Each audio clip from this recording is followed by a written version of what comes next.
Hello and good evening, everyone. Good evening, my dear lovely students. I know you are super duper excited for this amazing session which we are going to take right now, right here. So send the fire emojis in the chat box to let me know that if I am perfectly audible and visible to each one of you. Come on, my dear lovely students. Let me know in the chats if I am perfectly audible and visible to each one among you.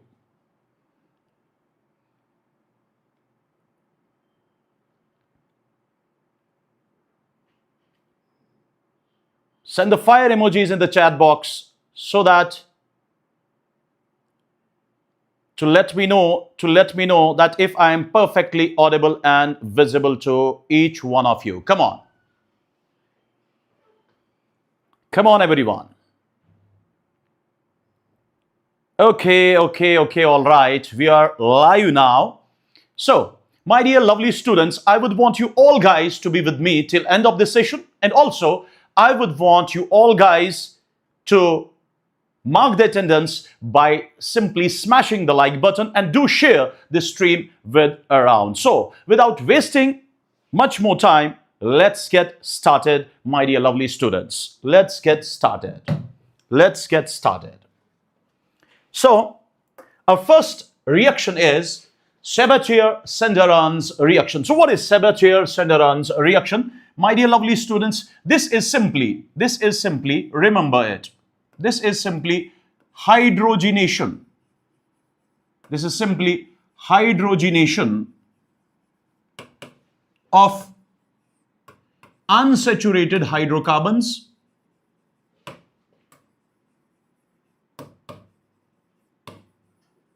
This is simply hydrogenation of unsaturated hydrocarbons in presence of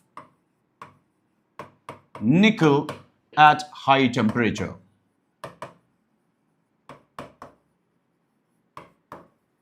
So dear students, what actually this reaction is, have a look.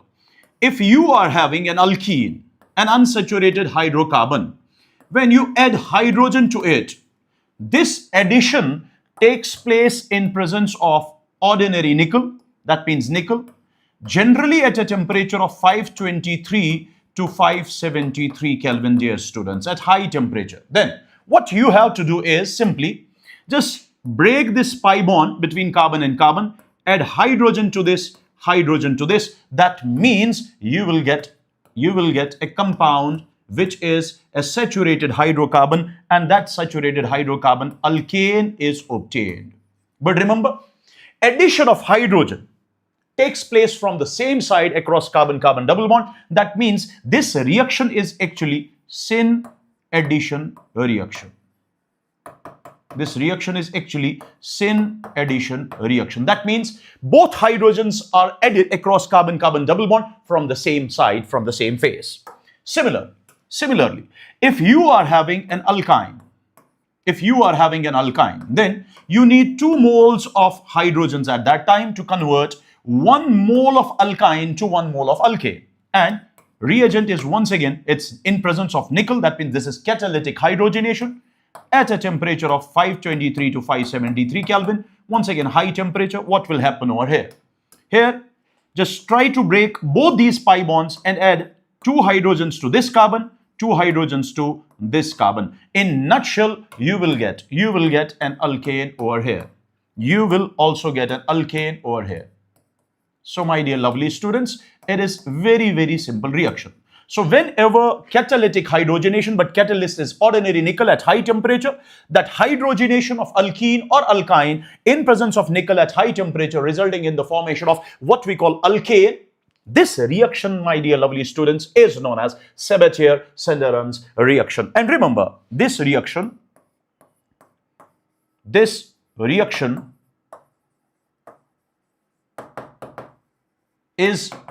used to synthesize. This reaction is used to synthesize vanaspati ghee from edible vegetable oils. From what we call edible vegetable oils. I hope this reaction is very much clear to you. Now, let me know in the chats, is this reaction clear to each and everyone there? Let me know. Let me know in the chats quick. Let me know in the chats quick. Let me know in the chats quick, my dear lovely students. Quick. Is this reaction clear to each and everyone there?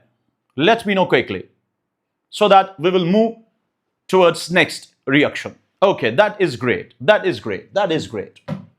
Now, after this, we will be having another reaction. We will be having another reaction. Have a look. This is known as Zeri-Vetanov's reaction. So what is Zeri-Vetanov's reaction? Have a look. This is simply reaction of Grignard's reagent. Reaction of Grignard's reagent. Very, very, very important. Grignard's reagent. Reaction of Grignard's reagent with any acidic hydrogen containing compound. Reaction of Grignard's reagent with any acidic hydrogen containing compound. What is meant by acidic hydrogen containing compound? Any compound which can donate HSH positive like water. It can be alcohol, because alcohol can also give you this H positive. So this is a positive part, negative part, positive part, negative part. Similarly, it can be a phenol. This is positive part, this is negative part. It can be a terminal alkyne where hydrogen is attached to sp hybridized carbon. So this hydrogen is acidic hydrogen, positive hydrogen. Similarly, it can be RC double bond OH, I mean say carboxylic acid. This is having positive part, this is having negative part. Similarly, dear students, it can be what we call ammonia, in which you can say nitrogen is positive part, hydrogen is positive part, and this is negative part. Similarly, you will be having primary amine like this. This is positive, this is negative. You can have what we call HCl. So there can be n number of examples in which these compounds can act as what we call acids. They can donate H positive, but Grignard's reagent is having this negative part and this having positive part.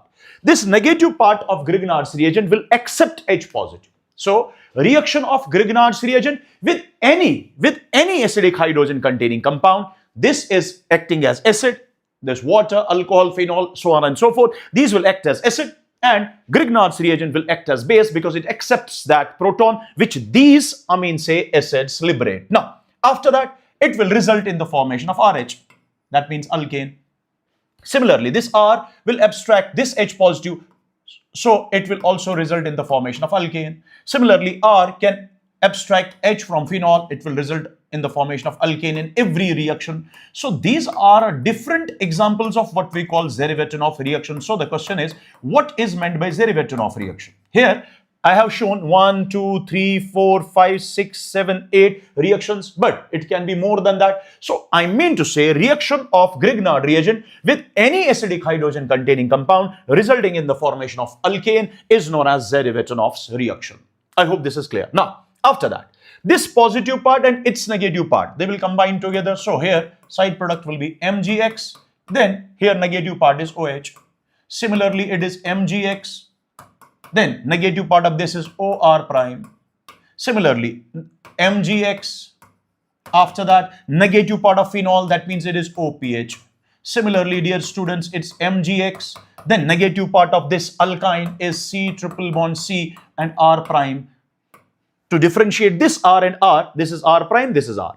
After that, this is also R prime. After that, it is MgX. To this Mg, it will be negative part of this, that means O, C, O and R. It is O, C double bond O and R prime. I hope this is clear to you. Similarly, here it will be MgX, and to Mg it will be NH2 over here. Here it will be XMg, and to Mg, now this nitrogen, this negative part will, form a bond, then it becomes NHR prime. Finally, it is like this, it is XMg, and then here it will be Cl. I hope this is clear. So, Whenever Grignard's reagent react with any acidic hydrogen containing compound resulting in the formation of alkane, reaction is known as Zerevatinov's reaction. Now, tell me, my dear lovely students, is this reaction clear to you? Is this reaction clear to you? Hello, hello everyone, hello everyone. At the rate of Padma Nam. Hello, hello beta, hello. Is this reaction clear to you? Okay. After that, we will be having another but a very important reaction that is known as Wurtz reaction. Now listen carefully. First of all, before we will discuss Wurtz reaction, we should know that Wurtz reaction is basically of two types. One is known as intermolecular and another is known as intramolecular. Another is known as intramolecular. Listen carefully, listen carefully. This intermolecular is further of two types. One is simple, also known as self, and another is known as mixed, also known as crossed. Now, first of all, let's discuss this one. Let's discuss simple or self, intermolecular, Wurtz reaction. Now listen carefully, this is very, very, very important reaction. Now what is this? Have a look. Intermolecular means between the molecules. That means at least there should be two molecules. Now, self or simple means those two molecules should be similar. Those two molecules should be same. For example, if you take alkyl halide, two molecules of this, then what you have to remember is that whenever alkyl halide reacts with sodium in presence of dry ether, remember, reaction of alkyl halide with sodium in presence of dry ether, whenever you saw CX bond and sodium, just try to break CX bond and form a radical at carbon which is attached to halogen, which is attached to this X. Is this point clear? Now, after that, once this radical is formed, then question here is, if this alkyl halide is basically only one type, then radical will be of one type, but this radical will combine with another radical. That means this normal Wurtz reaction, normal simple or self-intermolecular Wurtz reaction is what we call combination reaction or coupling reaction. Then this radical is formed. Now, this radical will combine with another radical which has been formed from second molecule that has been formed from same type of molecule but second one. Then it will result in the formation of RR.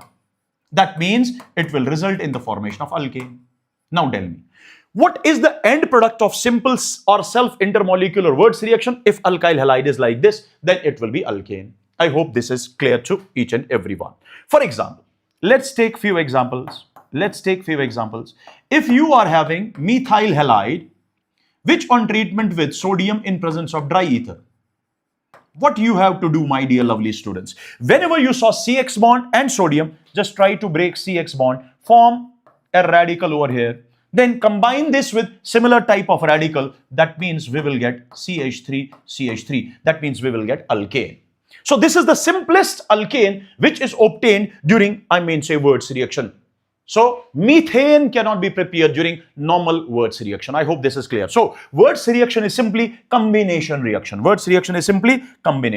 Similarly, if you are having this one, CH3CH2X, that means a primary alkyl halide once again. And if it is treated with sodium in presence of dry ether, then what will happen? Break this bond. And once you break this bond, form a carbon radical over here. Carbon radical is formed, then combine this with the similar type of radical. That means we will get butane over here.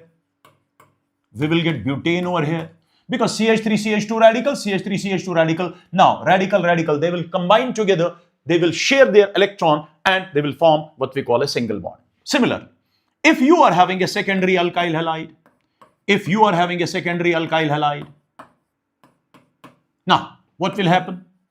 In presence of sodium, with sodium in presence of dry ether, what will happen? Break this bond. When this bond is broken, it will result in the formation of a radical like this. this radical can combine with another similar type of radical. That means we will simply say that two radicals which are similar with respect to each other, they will combine together. And they will form what we call an alkane like this, 2,3-dimethyl butane. Similarly, if you are having a tertiary alkyl halide, listen carefully. If you are having a tertiary alkyl halide, now, tertiary alkyl halide on treatment with sodium in presence of dry ether, what we have to do is just we have to form a radical over here. So which type of radical is obtained over here? Let me show like this. Let me show you here. So this is the radical which is obtained. Now, what we have to do? We have to combine these radicals, but listen carefully. When these radicals approach towards each other to form a bond, what will happen? The electron cloud of this bulky group, when electron clouds of bulky groups, when these bulky groups approach together, their electron clouds will repel in three-dimensional space. So we can simply say there will be a steric repulsion. And as a result of this steric repulsion, the alkane which should be formed, that means this alkane, is not obtained because of steric repulsion. What does that mean? That means primary alkyl halide undergoes combination resulting in the formation of alkane. Secondary alkyl halide undergoes combination resulting in the formation of alkane. But tertiary alkyl halides generally do not undergo combination. That clearly indicates that tertiary alkyl halides do not show normal Wurtz reaction. Then what will happen in tertiary alkyl halide? Have a look. Tertiary alkyl halide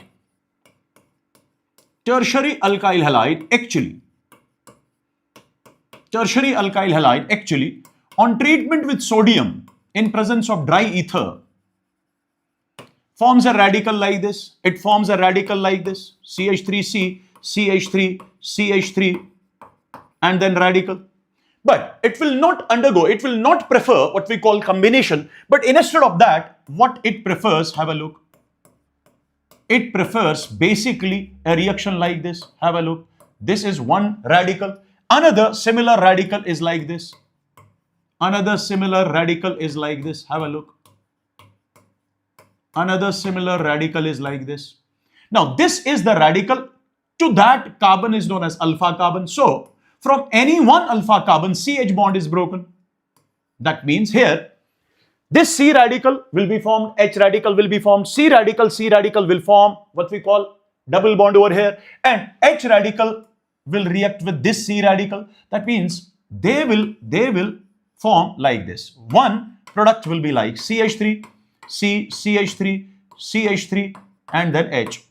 Can I say to this radical addition of hydrogen has been taken place? That means reduction has been taken place to this radical. After that, this is the similar type of radical, tertiary butyl, what we call radical. Now, this tertiary butyl, one tertiary butyl radical is reduced to alkane. Another tertiary butyl radical is oxidized because removal of hydrogen has been taken place. So, can I say tertiary butyl radical, they undergo self-oxidation as well as reduction. This is known as disproportionation. So I mean to say primary radical can undergo combination, secondary radical can undergo combination, tertiary radical do not show combination because of steric repulsion. They prefer disproportionation. Now the question is, why don't primary and secondary prefer disproportionation? Because we know during disproportionation we have to break bonds and form bonds. That means we need much energy because we have to break bonds first. After that, we have to combine these radicals. But here only combination takes place. That means combination is always faster than what we call disproportionation. That's why if this radical is given choice whether you will perform what we call combination reaction or a disproportionation, it will prefer combination because combination is always faster in this case. Similarly, it will prefer combination because combination is faster in this case. But combination does not take place in this case. That's why it prefers what we call disproportionation. But my dear lovely students, normal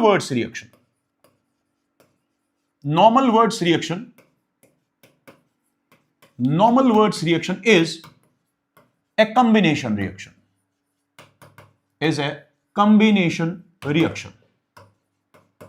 That means then reactivity among alkyl halides will be 1 degree, 2 degree, and then 3 degree. Even 3 degree alkyl halides generally do not show combination reaction at all. That means do not show Wurtz reaction at all. What is this? This is reactivity order.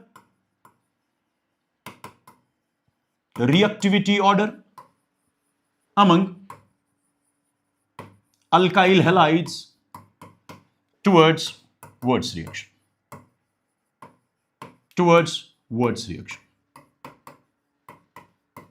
I hope this point is clear to each and every one. After this, my dear lovely students, there is another type. And that type is mixed or crossed. Intermolecular Wurtz reaction. Now listen carefully. What will happen over here? Here, it will be the reaction of different types of alkyl halides. Reaction between different types of alkyl halides. Let's assume that R is not equal to R prime. When R is not equal to R prime, that means these are different alkyl halides. Reaction of different alkyl halides with sodium in presence of dry ether. Listen carefully. What will happen? First of all, CX bond is there, sodium is there. So try to break this bond. It will result in the formation of R radical and it will result in the formation of R prime radical. Now, my dear lovely students, it's not only one radical which has been formed from this. These are many radicals of R and many radicals of what we call R prime. Now, what will happen? Two different radicals are formed. It can react, it can combine with similar type of radical and it will result in the formation of RR. So this is an alkane which is obtained by combination of similar type of radicals. Similarly, if this R prime can combine with another R prime, that means this is once again an alkane which is obtained by by combination of similar type of radicals.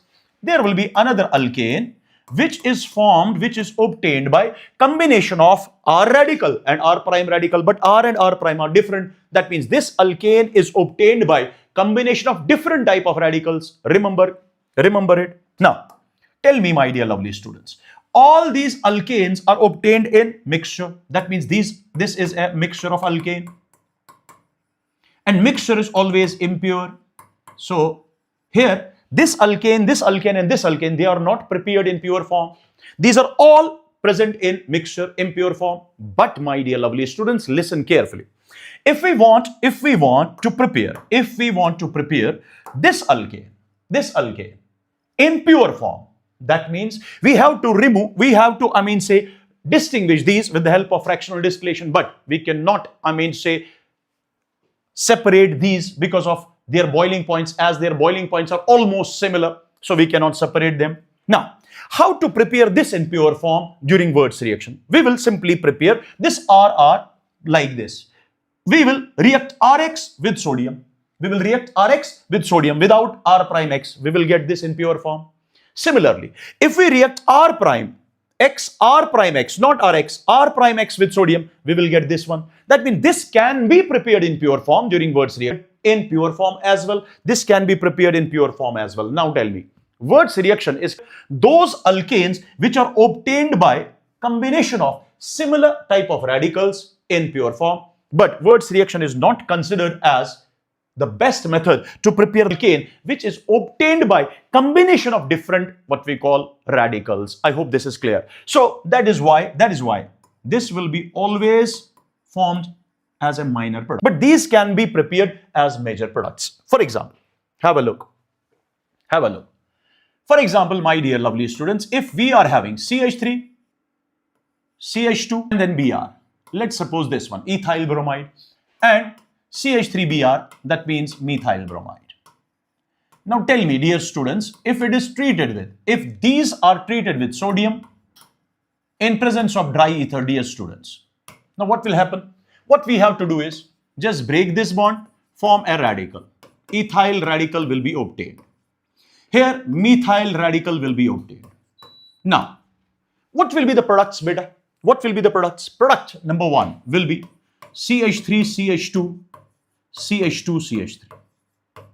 So this is the alkane which is obtained by similar type of radical. Another alkane will be CH3CH3.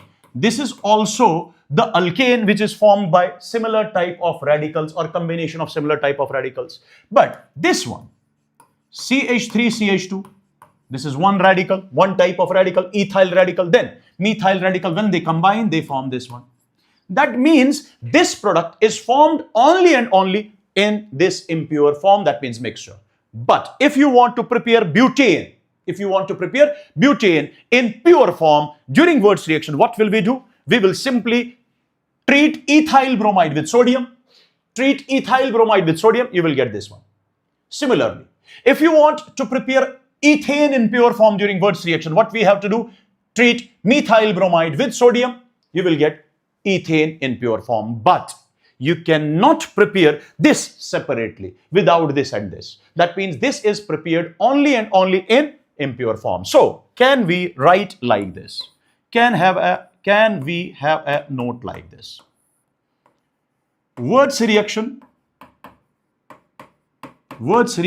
is considered as best method to prepare those alkanes which are obtained by combination of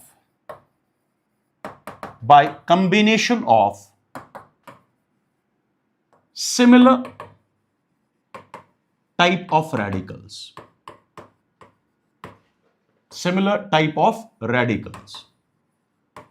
Bracket में, in brackets, generally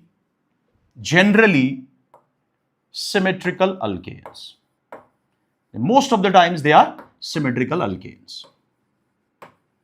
What is meant by symmetrical alkane? Those alkanes which are having even number of carbons. Have a look. 1, 2, 3, 4, even number of carbons. That means these can be prepared in pure form. This can be prepared without this, when ethyl bromide is treated with sodium. Similarly, this can be prepared when methyl bromide is treated with sodium without this and this. But this cannot be prepared. Similarly, this is point number 1. Point number 2. Wurtz reaction is not considered as better method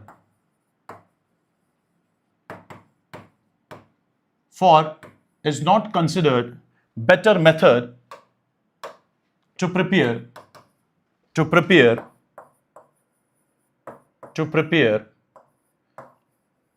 alkanes which are obtained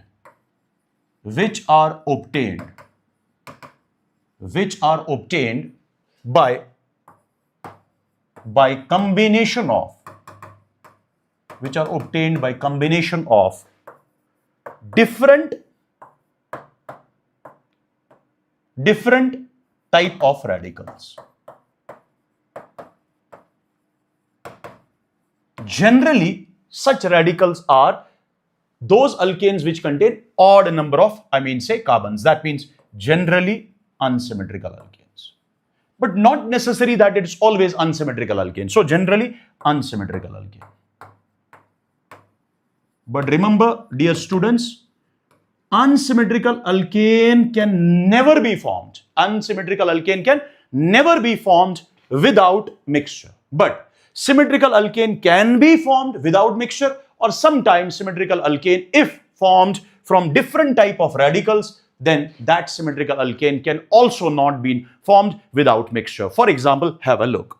Have a look.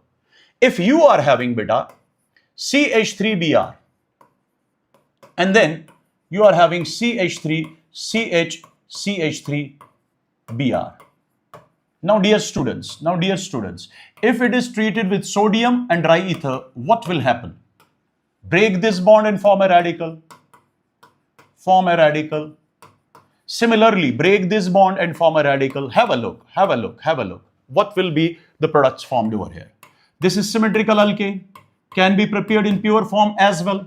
This is symmetrical alkane. This can also be prepared in pure form.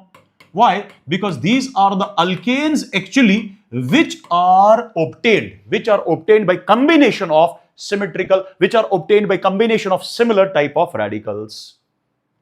Is this point clear, beta? Sir, lag. What is wrong? Just a moment. Just a moment,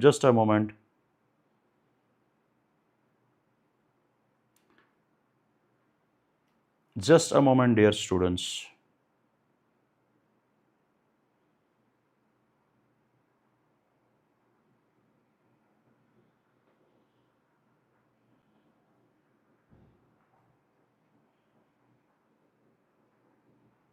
Tell me, beta, is it okay now? Is it okay now? Is it okay now? Is it okay now? Let me know quickly. Is it okay now? Okay. So, have a look. So, whenever you are having an alkane which is formed by combination of similar radicals, this can be also prepared separately without other alkanes. Similarly, this is formed by combination of similar radicals. But if we form this one, CH3, that means this radical, different radical will combine with similar radical. That means this one. Now tell me, beta. This is having 1, 2, 3, 4 carbons, even number of carbons, but this is symmetrical alkane, but this can never be formed. This type of alkane, symmetrical alkane, can never be formed without this and this. This will be formed only and only in the mixture. That means alkane which is obtained by combination of different type of radicals, whether that is symmetrical, whether that is unsymmetrical, that cannot be prepared in Wurtz reaction without other alkanes. That means that is prepared only and only in mixture. That means Wurtz reaction is not considered best method, not considered as best method to prepare such alkanes which are obtained by combination of different types of radicals. So this is one of the limitations of Wurtz reaction. Second limitation was that tertiary alkyl halides do not show normal Wurtz reaction. Third limitation is that methane is not obtained during Wurtz reaction. So after this, we will be having intramolecular. We will be having intramolecular Wurtz reaction. We will be having intramolecular Wurtz reaction. Have a look, dear students. If you are having two CX bonds, for example, like this, and it is treated with sodium, dry ether, what will happen over here? Tell me, what will happen over here? This CX bond and CX bond will be broken. That means radicals will be generated within the same, molecule. Then these radicals will combine together and will form a bicyclic compound like this. Similarly, if you are having a structure like this, say for example it's Br over here, then this on treatment with sodium and dry ether, what will happen? Just try to break this bond. Then radical will be obtained like this. This is 1, 2, 3, 4, 5, 6. So 1, 2, 3, 4, 5, 6. So 1 and 6 carbon will combine together. These radicals will combine together and will result in the formation of 6-membered ring. So this happens within the same molecule. So this is known as intramolecular Wurtz reaction. I hope Wurtz reaction is clear to each and every one. I hope this is clear to each and every one. Let me know quickly so that we will start fatigue reaction or we will complete this fatigue reaction. Am I clear till now? Let me know in the chats quick. Am I clear now? Till now?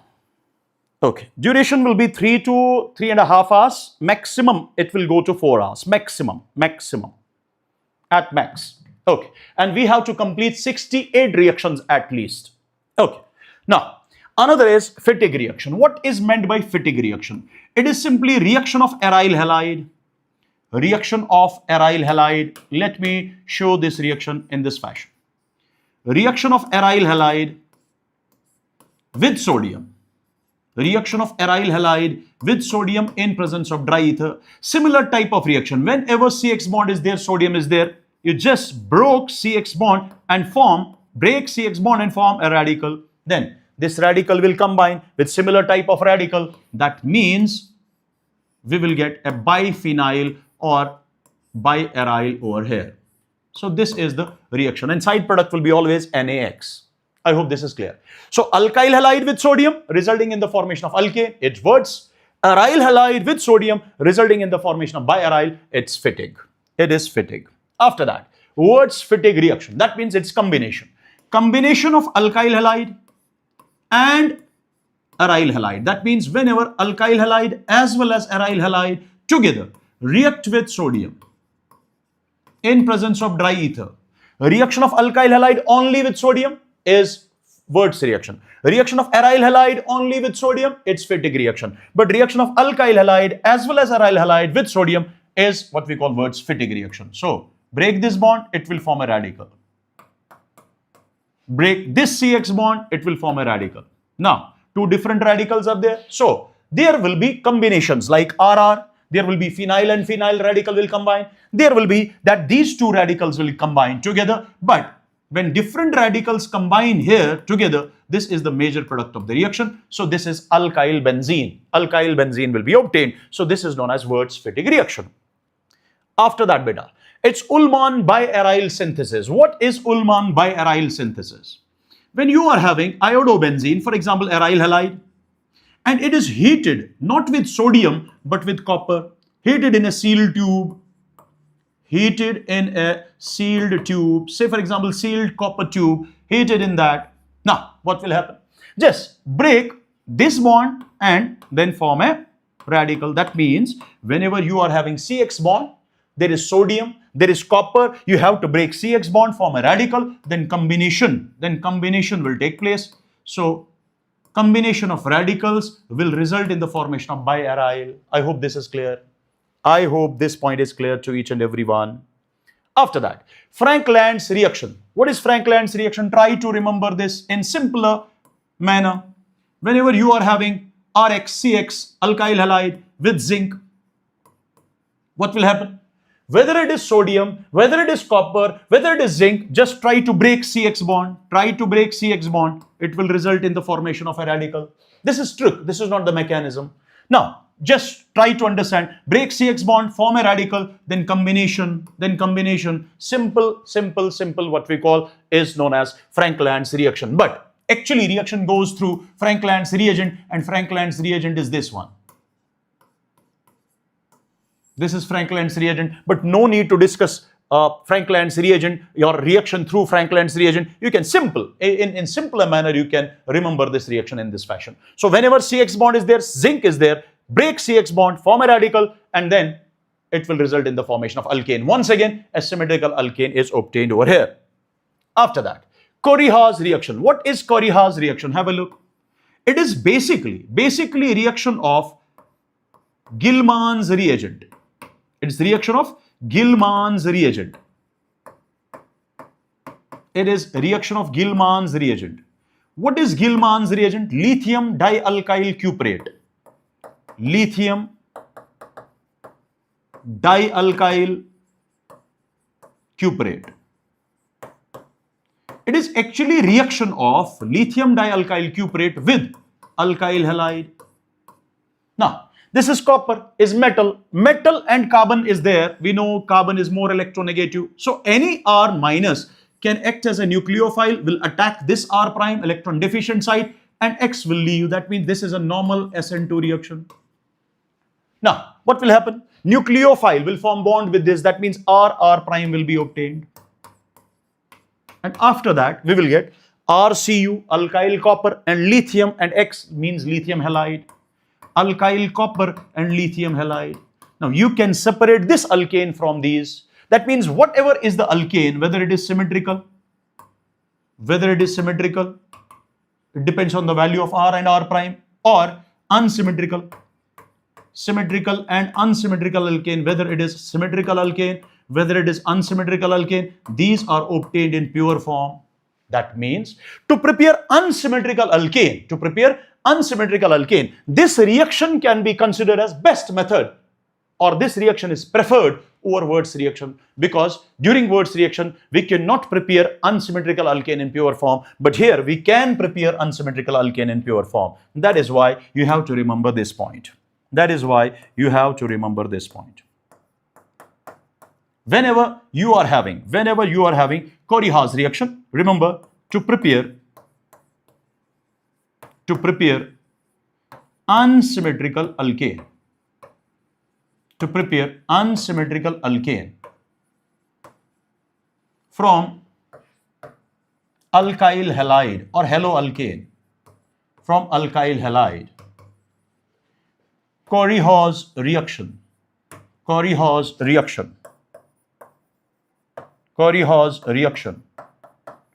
is preferred over Wirtz reaction. Remember this point. This is very important point. Sometimes reaction is like this. Have a look. Reaction is like this. If you treat alkyl halide with lithium, it first results in the formation of RLi and LiX. That means you have to balance the reaction. Write down 2 over here. After that, it is RLi which reacts with CuI, cuprous iodide, and it results in the formation of R2Cu Li,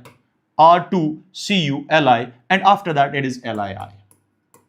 That means this is Gilman's reagent, which is basically prepared by this. I hope this is clear. I hope this point is clear to each and everyone. Let me know, so that after that we will discuss awkward process. But before that, let me know in the chats if these reactions are clear to each and everyone. If these reactions are clear to each and everyone, let me know quickly. Let me know quickly, beta. Okay, done and dusted. Okay. Thank you. God bless you. God bless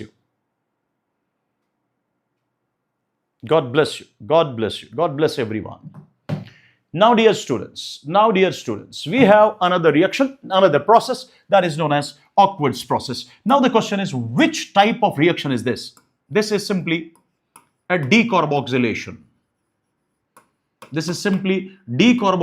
That means loss of carbon dioxide will take place in this reaction.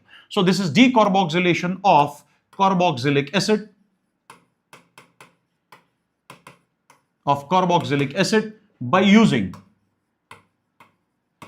By using soda lime. What is soda lime? NaOH and CaO in the ratio of 3:1. This is soda lime. I hope this point is clear to you. Now have a look what will happen. First of all, we are having a carboxylic acid. Then this carboxylic acid on treatment with a base simply will result in the formation of sodium salt of carboxylic acid. So it will form a sodium salt of carboxylic acid. This sodium salt of carboxylic acid, listen carefully, will result in the formation of R having a negative charge, then Na positive, alkyl sodium and carbon dioxide. And this step is slowest step and rate determining step of the reaction. And formation of carbanion has been taken place in this. After that, dear students, that carbon dioxide on treatment with sodium hydroxide results in the formation of Na2CO3. That means it's Na positive and CO3 having 2 negative charge. That means carbon dioxide has been lost, but in the form of CO3 2- ion. Now, after that, it will also result in the formation of water. Finally, that R minus Na positive, it will react with HOH. Now, R minus will abstract H and it will result in the formation of RH, that means alkane, and we will get what we call NaOH over here. Now listen carefully. This is the product. This is the product, and this has been obtained from this. So R and H is there, carbon dioxide has been lost in the form of CO3 2-. So this is decarboxylation by using soda lime. By using soda lime. I mean to say this is actually here NaOH CaO. I mean say soda lime. So with the help of soda lime, this reaction takes place. I hope this is clear to each and everyone. I hope this is clear to each and everyone. Now, dear students, for this reaction, you have to remember that rate of decarboxylation over here is directly proportional to stability of carbanion formed in RDS. What is meant by this? Have a look. What is meant by this? Have a look.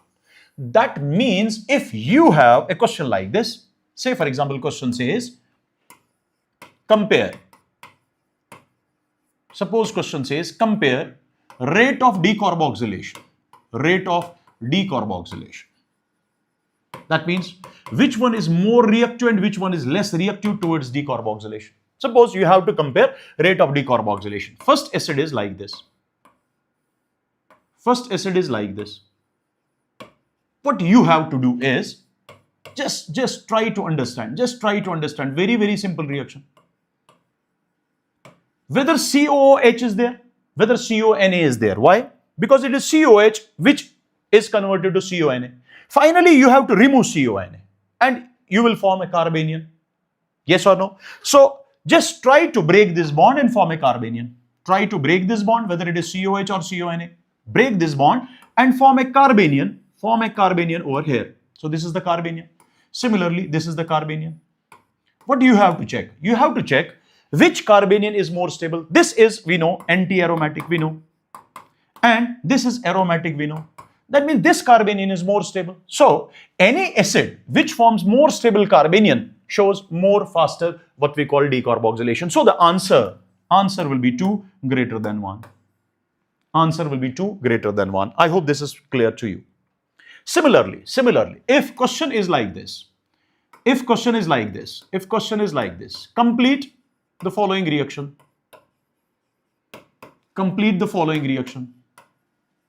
Suppose question is like this. This is very, very important reaction. Suppose question is like this. Complete the following reaction. First reaction is CH3COONA or COOH. Then it's treated with NaOH CaO at a temperature of, say for example, 333 Kelvin. Then what will happen? You just try to break this bond, form a carbanion over here, and then give H to this carbanion. So the product will be CH4. I'm showing main product over here only. Now, similarly, if you are having CH3, CH2, COOH, then what will happen? Whether it is CONA, whether it is COH, what you have to do is you have to break this bond, form a carbanion over here. When carbanion is formed, that means it forms CH3, CH2 minus. Now combine this with H positive from the medium, so it will result in the formation of an alkane like this. I hope this point is clear to you. Similarly, if you are having a carboxylic acid like this, now what will happen? Try to break this, form a carbanion over here.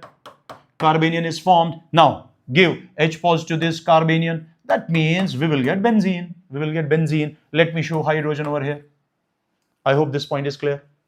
I hope this decarboxylation reaction is clear to each and everyone. Let me know in the chats, is this reaction clear to you? Quick. Let me know in the chats, is this reaction clear to each and everyone? Come on, beta. Come on. At the rate of Hari Priya. Clear, sir. Nancy, clear. Asat Ali Khan, clear. Matrix, yes, sir. Come on, everyone. Okay, that's great. After this, we will be having another reaction, that's coal-based electrolysis. What is coal-based electrolysis? This is once again a decarboxylation reaction. Once again, this is a decarboxylation. Once again, this is decarboxylation of carboxylic acid. Once again, this is decarboxylation of carboxylic acid. Now listen carefully. Listen carefully. If you are having a carboxylic acid, RCOOH, and finally you treat it with sodium hydroxide, that means base, it will result in the formation of sodium salt of carboxylic acid. Similarly, if carboxylic acid is treated with KOH, it will result in the formation of potassium salt of carboxylic acid. So whether you are having sodium salt, whether you are having potassium salt, now when it is treated with water and undergoes electrolysis, what will happen? What will happen, my dear lovely students? Now, what will happen? What will happen? Whether it is sodium salt, whether it is potassium salt, upon electrolysis, what will happen?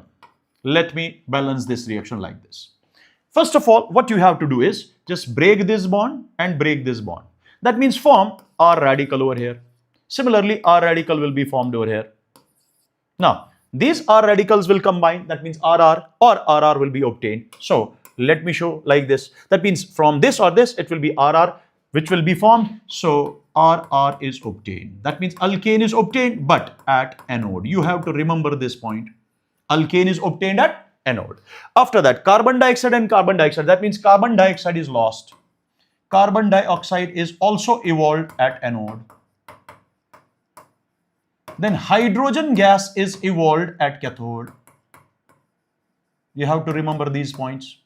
Hydrogen gas is evolved at cathode. After that, dear students, there will be solution. In solution, there will be NaOH or KOH, depends upon whether it is sodium salt or potassium salt. So it is sodium salt.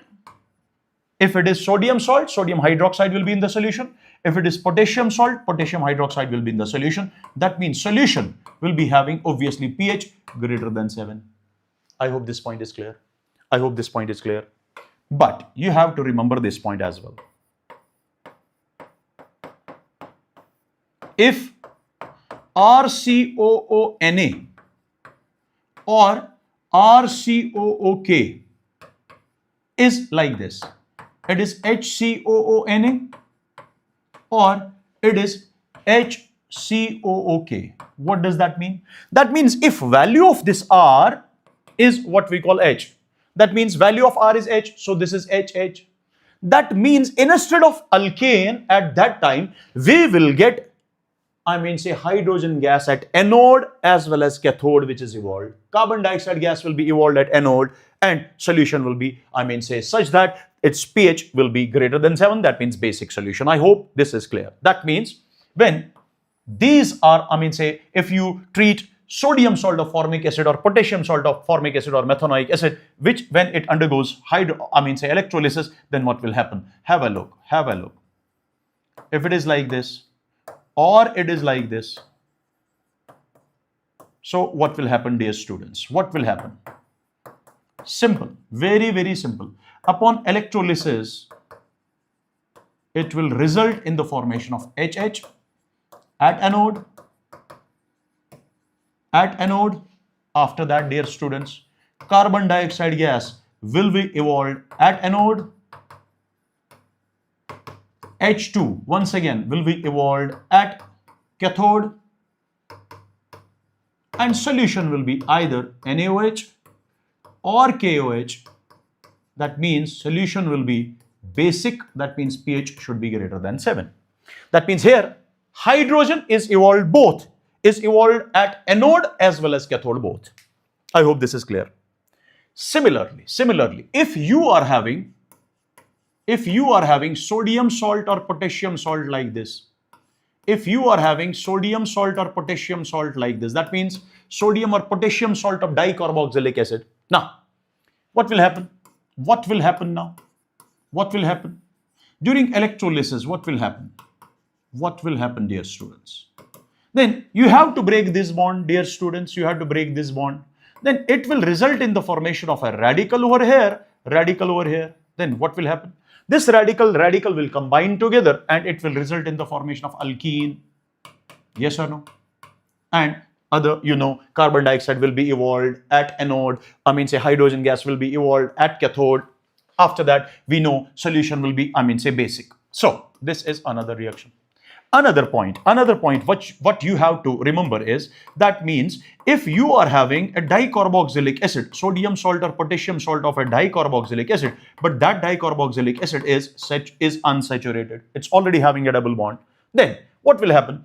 What will happen over here? What will happen over here? During electrolysis, what will be obtained? What will be the main product? This bond will be broken, this bond will be broken. It will form a radical over here, radical over here. So it will be like this. This radical will combine together. That means they can form alkyne. So in nutshell, remember, with the help of coal-based electrolysis, we can obtain alkyne, we can obtain alkene, we can prepare, say alkane, depending upon the structure of the sodium or potassium salt of carboxylic acid, or what we call carboxylic acid. I hope this point is clear to each and every one. Now, here structure is, this is monocarboxylic acid, so at that time we will get alkane. If it is dicarboxylic acid but saturated one, we can get alkene. If it is dicarboxylic acid unsaturated and sodium salt or potassium salt of that during coal-based electrolysis can form alkyne. I hope this reaction is clear to each and every one. Now tell me, dear students, is this reaction clear to each and every one? Is this reaction clear to each and every one? Quick, my dear lovely students, quick. Tell me, dear students, is this reaction clear to each and every one? Okay, that is great. That is great. That is great. Now, after this, we will be having Birch reduction, but this is the only one part of Birch reduction which is in our syllabus, and that is basically partial reduction of alkynes. Partial reduction of alkynes. What is meant by that? Have a look. That means if you are having an alkyne like this, if this alkyne is treated with, say if this alkyne is treated, let me write down this reaction once again. Let me write down this point once again, that this is basically partial reduction of alkynes, which is in our syllabus. Have a look. What will happen over here? What will happen over here? Listen carefully. Here, alkyne, this is alkyne. It will undergo partial reduction. That means hydrogenation will take place, but partial hydrogenation. How? If we treat it with palladium, listen carefully, palladium and then carbon, or, sorry, if we treat it with not this palladium and carbon, if we treat it with, as this is Birch reduction, if we treat it with sodium in liquid ammonia, that means this sodium in liquid ammonia or lithium in liquid ammonia. Because by using H2 in presence of palladium, say carbon or palladium calcium carbonate, that will result in cis product, but here product is always trans. Now with the help of this, what will happen here? Trans product will be obtained. That means we will get alkene, but hydrogens are added across, say carbon-carbon double bond, opposite to that of carbon-carbon double bond. Hydrogens are opposite across carbon-carbon double bond. That means we will get trans alkene. We will get trans alkene over here. So that reaction in which alkyne gets converted to alkene and reaction will stop, this is known as partial reduction of alkynes. And when this partial reduction of alkyne takes place by using sodium in liquid ammonia or lithium in liquid ammonia, we will call that reduction as Birch reduction. I hope this is clear. And during Birch reduction, alkynes always obtain what we call trans alkene. Depending upon if alkene can form cis and trans, then it will be always a trans alkene. I hope this point is clear to you. After that, it's another reaction known as Kharash's effect. This is also known as peroxide effect. This is also known as peroxide effect, and it is that reaction during which you are having an unsymmetrical alkene. Say for example, simple unsymmetrical alkene is propene, and when you are having HBr, number one, unsymmetrical alkene, second, HBr, and third one, peroxide. Third one, it is peroxide. For example, let's take an example of C6H5, then it is C double bond O, then it's O, C double bond O, C6H5. This is known as benzoyl peroxide. Not necessary that it should be benzoyl peroxide. Any peroxide can work. Now, so whenever there is peroxide, HBr, and unsymmetrical alkene, when these three, what we call species are there, unsymmetrical alkene, HBr, and peroxide, at that time, you have to add HBr across carbon-carbon double bond, but according to anti-Markovnikov's rule. That means the product will be always anti-Markovnikov's product. Product will be anti-Markovnikov's product. That means Br will be added to this and hydrogen will be added to this. So this is anti-Markovnikov's product. And listen. This anti-Markovnikov's product is obtained. It is obtained on the basis of, it's obtained on the basis of more stable carbon free radical.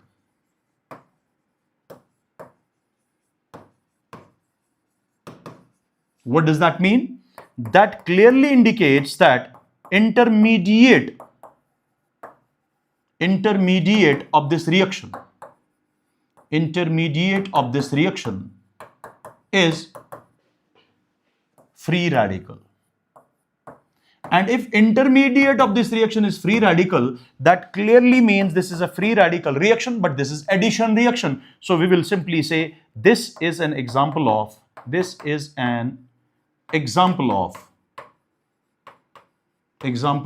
free radical addition reaction. Free radical addition reaction, or you can simply write free radical addition reaction like this. I hope this point is also clear to you. After that, it's ozonolysis. Very, very, very important reaction. Now listen, beta. This ozonolysis can be reductive. It can be reductive, or dear students, it can be oxidative. And listen, beta, how to check whether reaction is oxidative ozonolysis or reductive ozonolysis? It can be identified with the help of reagent. Here, reagents are number one, ozone, and number second, zinc H2O, or it can be ozone, and number second, it can be dimethyl sulfide, or number third, it can be ozone, and number second, it can be triphenylphosphine. Now, these reagents, when these reagents are there, remember ozonolysis is a reductive ozonolysis. Similarly, oxidative ozonolysis, for oxidative ozonolysis, reagents are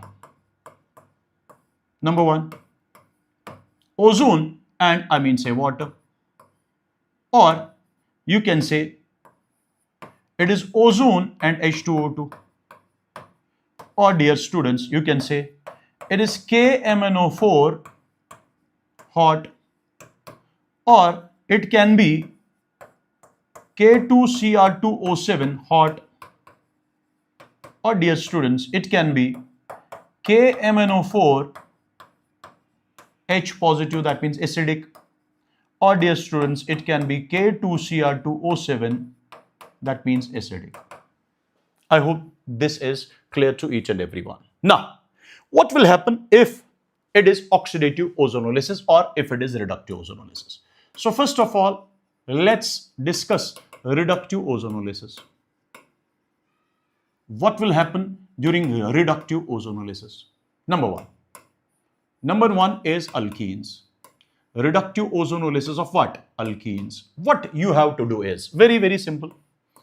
Whenever you are having carbon-carbon double bond and reductive ozonolysis is there, O3 number second, zinc water. What you have to do is just break two bonds between carbon and carbon. Give double bond O to this carbon, give double bond O to this carbon. That means you will get this carbon double bond oxygen, similarly oxygen double bond carbon.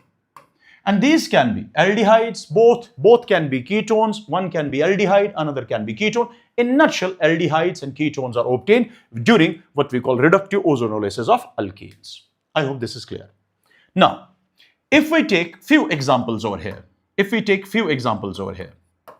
suppose, let's take few examples over here. CH2 double bond CH2.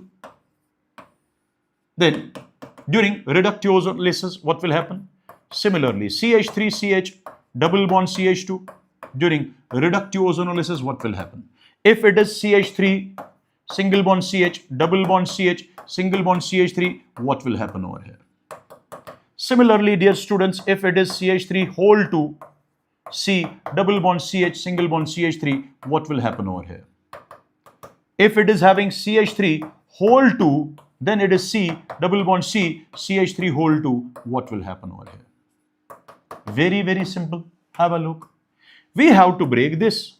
Give double bond O to this, double bond O to this. Break this, give double bond O to this, double bond O to this. Break this, give double bond O to this, double bond O to this. Similarly, break this, give double bond oxygen to both. Give double bond oxygen to both. That means in first case, it will be HCHO. That means formaldehyde. This is also formaldehyde. So can I say it is HC double bond O and H? I mean to say it is HCH, HCH and then double bond O. It's twice. 2 moles of formaldehyde. Here, it will be CH3 CHO plus it will be HCHO. So it's like this.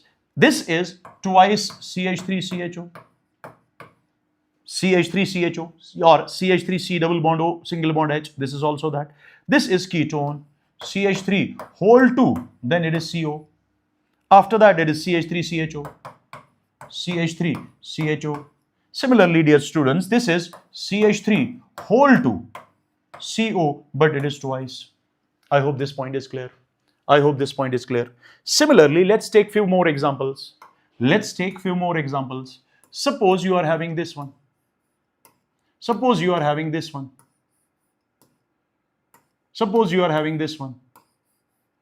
Very, very simple.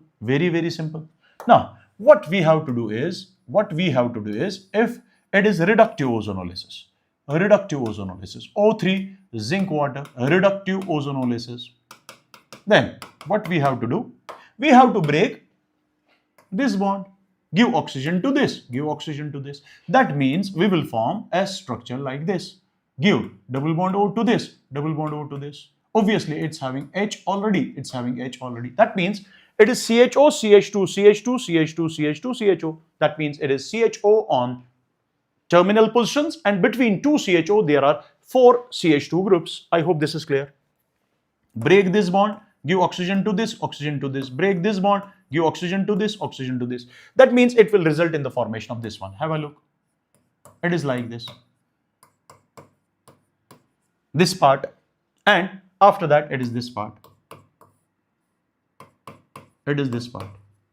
Or you can say it is twice because it's similar. Now, after this, break this bond, break this bond. Then this is having oxygen. Yes or no? This is having oxygen because you have broken this bond. This is having oxygen. Give oxygen to this. Yes or no? Let me show like this. Once you break this bond, this carbon, oxygen and oxygen. So if you break this bond, then it is like this. If you break this bond also, yes or no? Give oxygen to this, That means it is like this. CHO. Yes or no? So it is CHO. What about this? Break this bond, give oxygen to this, CHO. Give oxygen to this. That means once again it is CHO. I hope this point is clear to you. So 1, 2 and 3. So it's 3 times this one. I hope this point is clear to you. This was all about if we talk about alkenes. Just a moment. This is all about alkenes, or what we call any species which contain carbon-carbon double bond. Now, after that, if you are having carbon-carbon triple bond, if you are having carbon-carbon triple bond, then reductive ozonolysis. With the help of reductive ozonolysis, what will be the product? What will be the product with the help of reductive ozonolysis? What will be the product? Simple. You have to break two bonds, two pi bonds, give oxygen to this, Simple. So there will be RC double bond O, single bond C, single bond R, and then double bond O.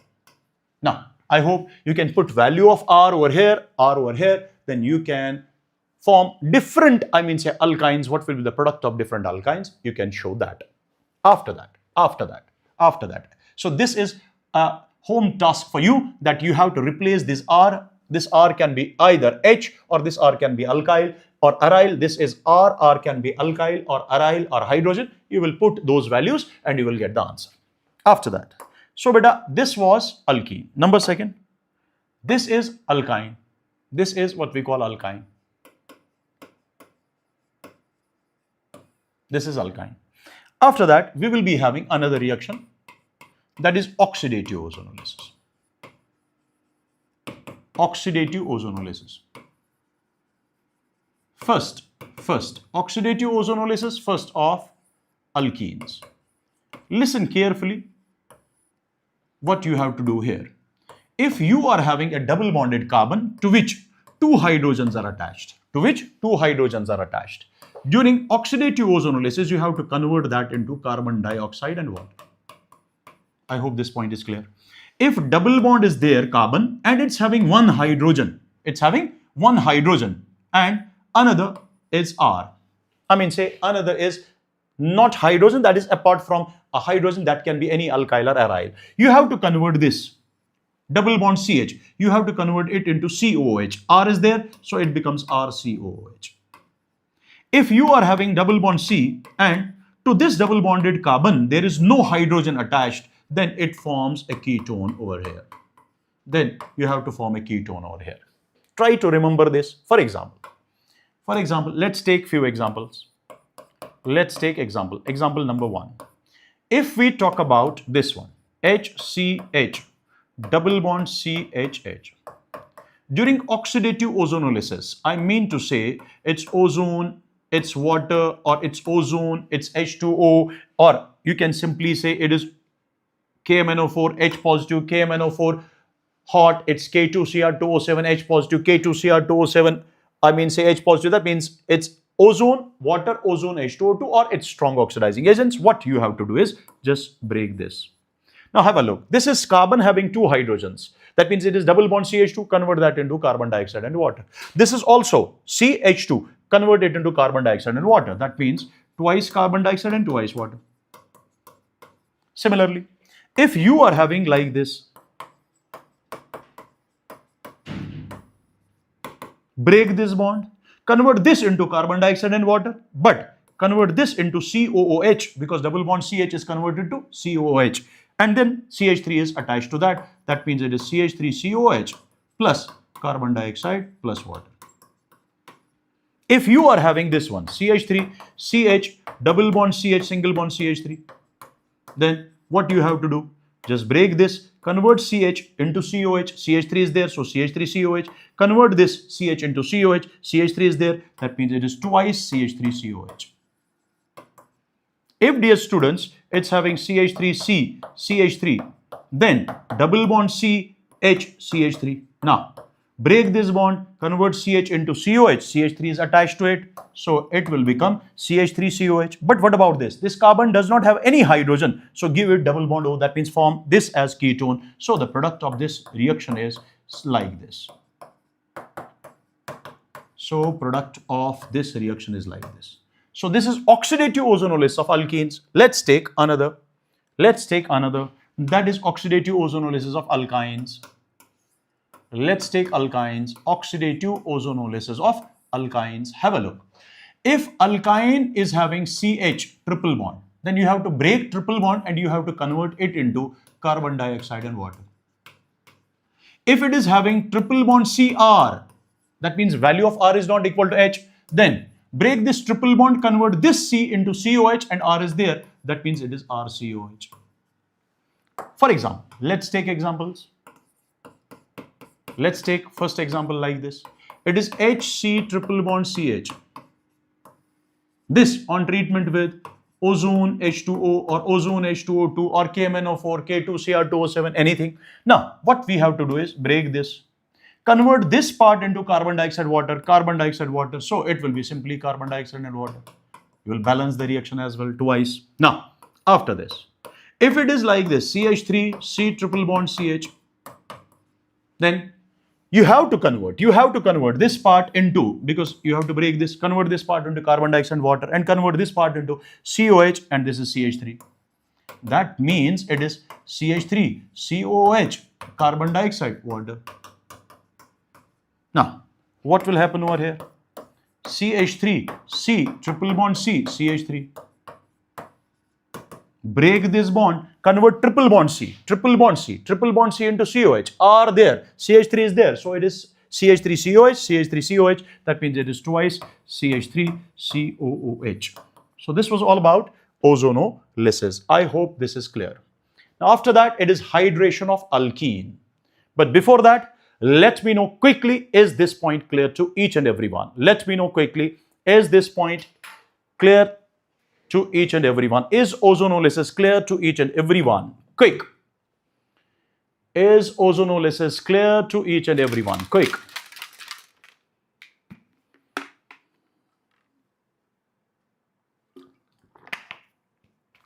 Quick. Come on, dear students. Now, this is a very important reaction, and reaction is hydration of alkenes. Remember, hydration of alkene means it is addition of water to alkenes. But it generally takes place in acidic medium. So addition of water to alkenes in acidic medium. And acids generally used are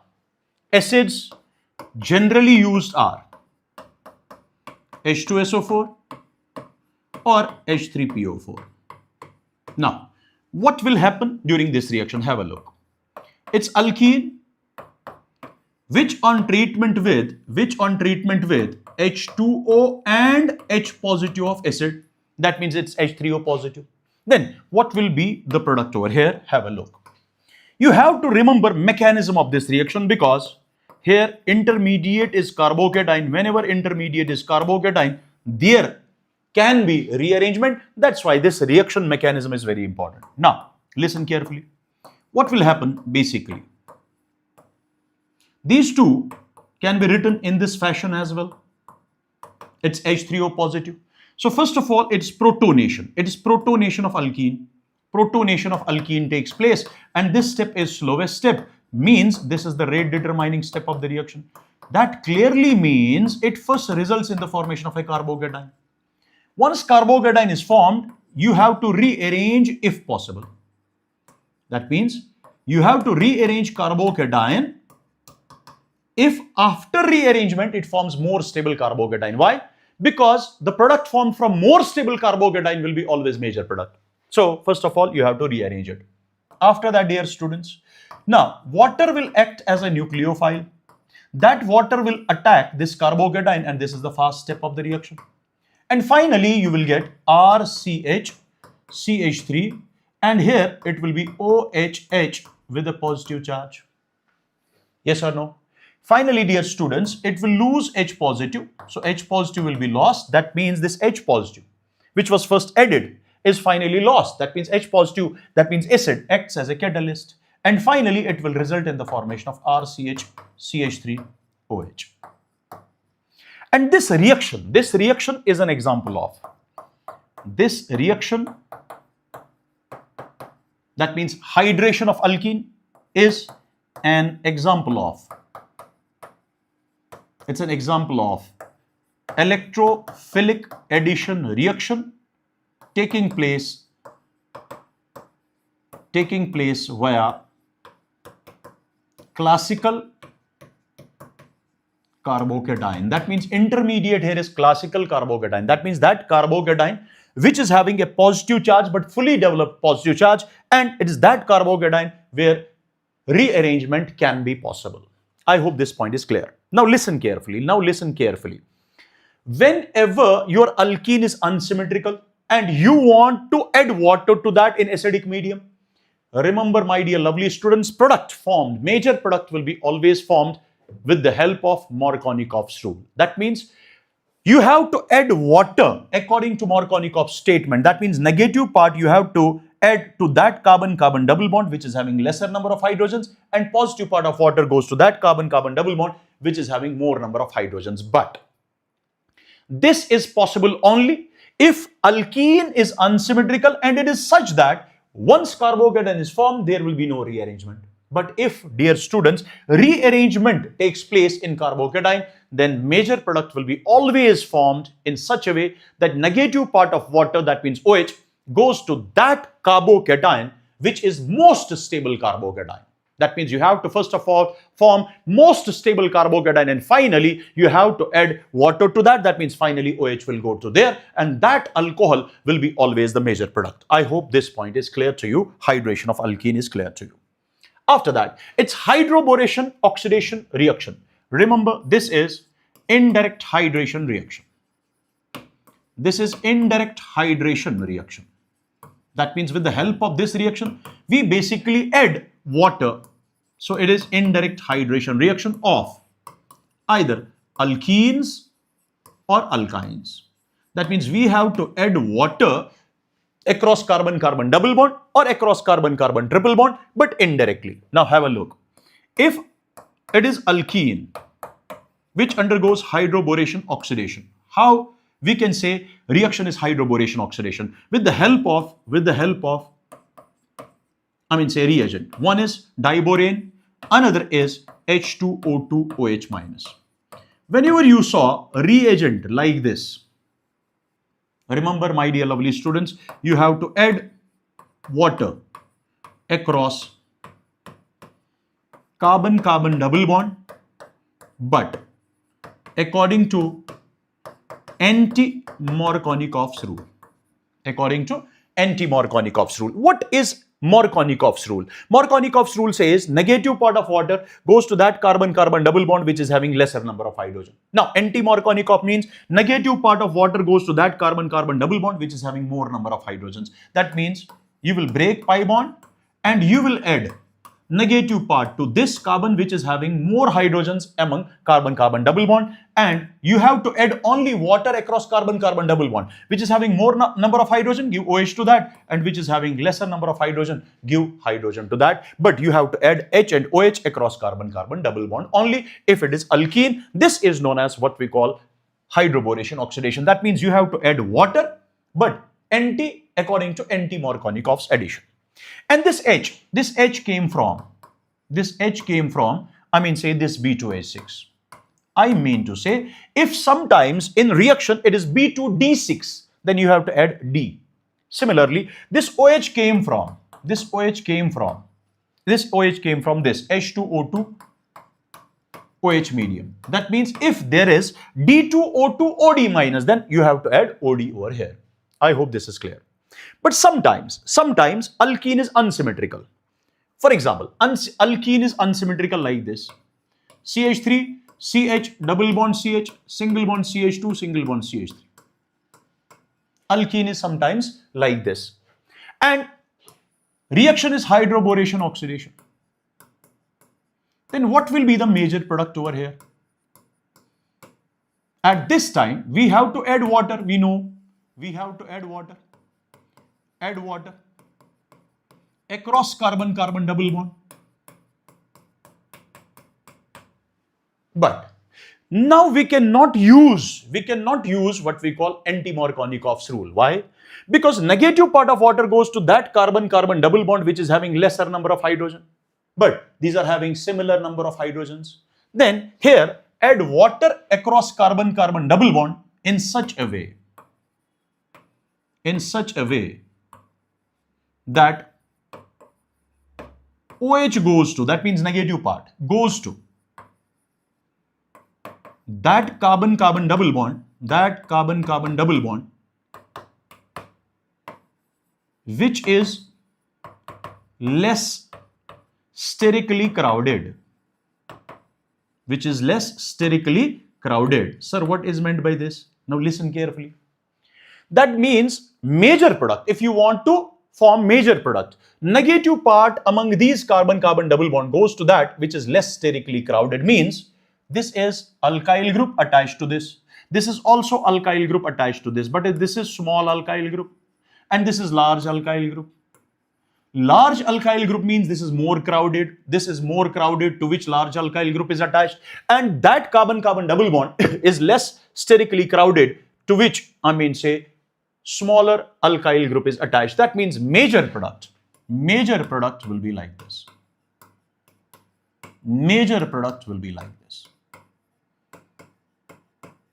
I hope this point is clear to you. Similarly, if you are having an alkyne, and hydroboration oxidation reaction takes place, say for example B2H6 diborane, and after that H2O2, OH minus is there. Now what you have to do, actually you have to add water across. Now this is triple bond now, so across carbon-carbon triple bond according to anti-Markovnikov's rule. That means you have to break one pi bond. Now among these carbon-carbon double bond, which was basically carbon-carbon triple bond, negative part goes to that carbon-carbon triple bond which is having more number of hydrogens. That means OH will go to this position and H will go to this position, because according to Markovnikov's rule, negative part should go to this, positive part to this. Now according to anti-Markovnikov, negative part to this, positive part to this. And this is double bond ene, and OH means enol, because it is having ene and ol together, so this is enol form. And we know its keto form is more stable. It would undergo tautomerization. This H positive will migrate to this position, so it will result in the formation of RCH2, C double bond O, and then H.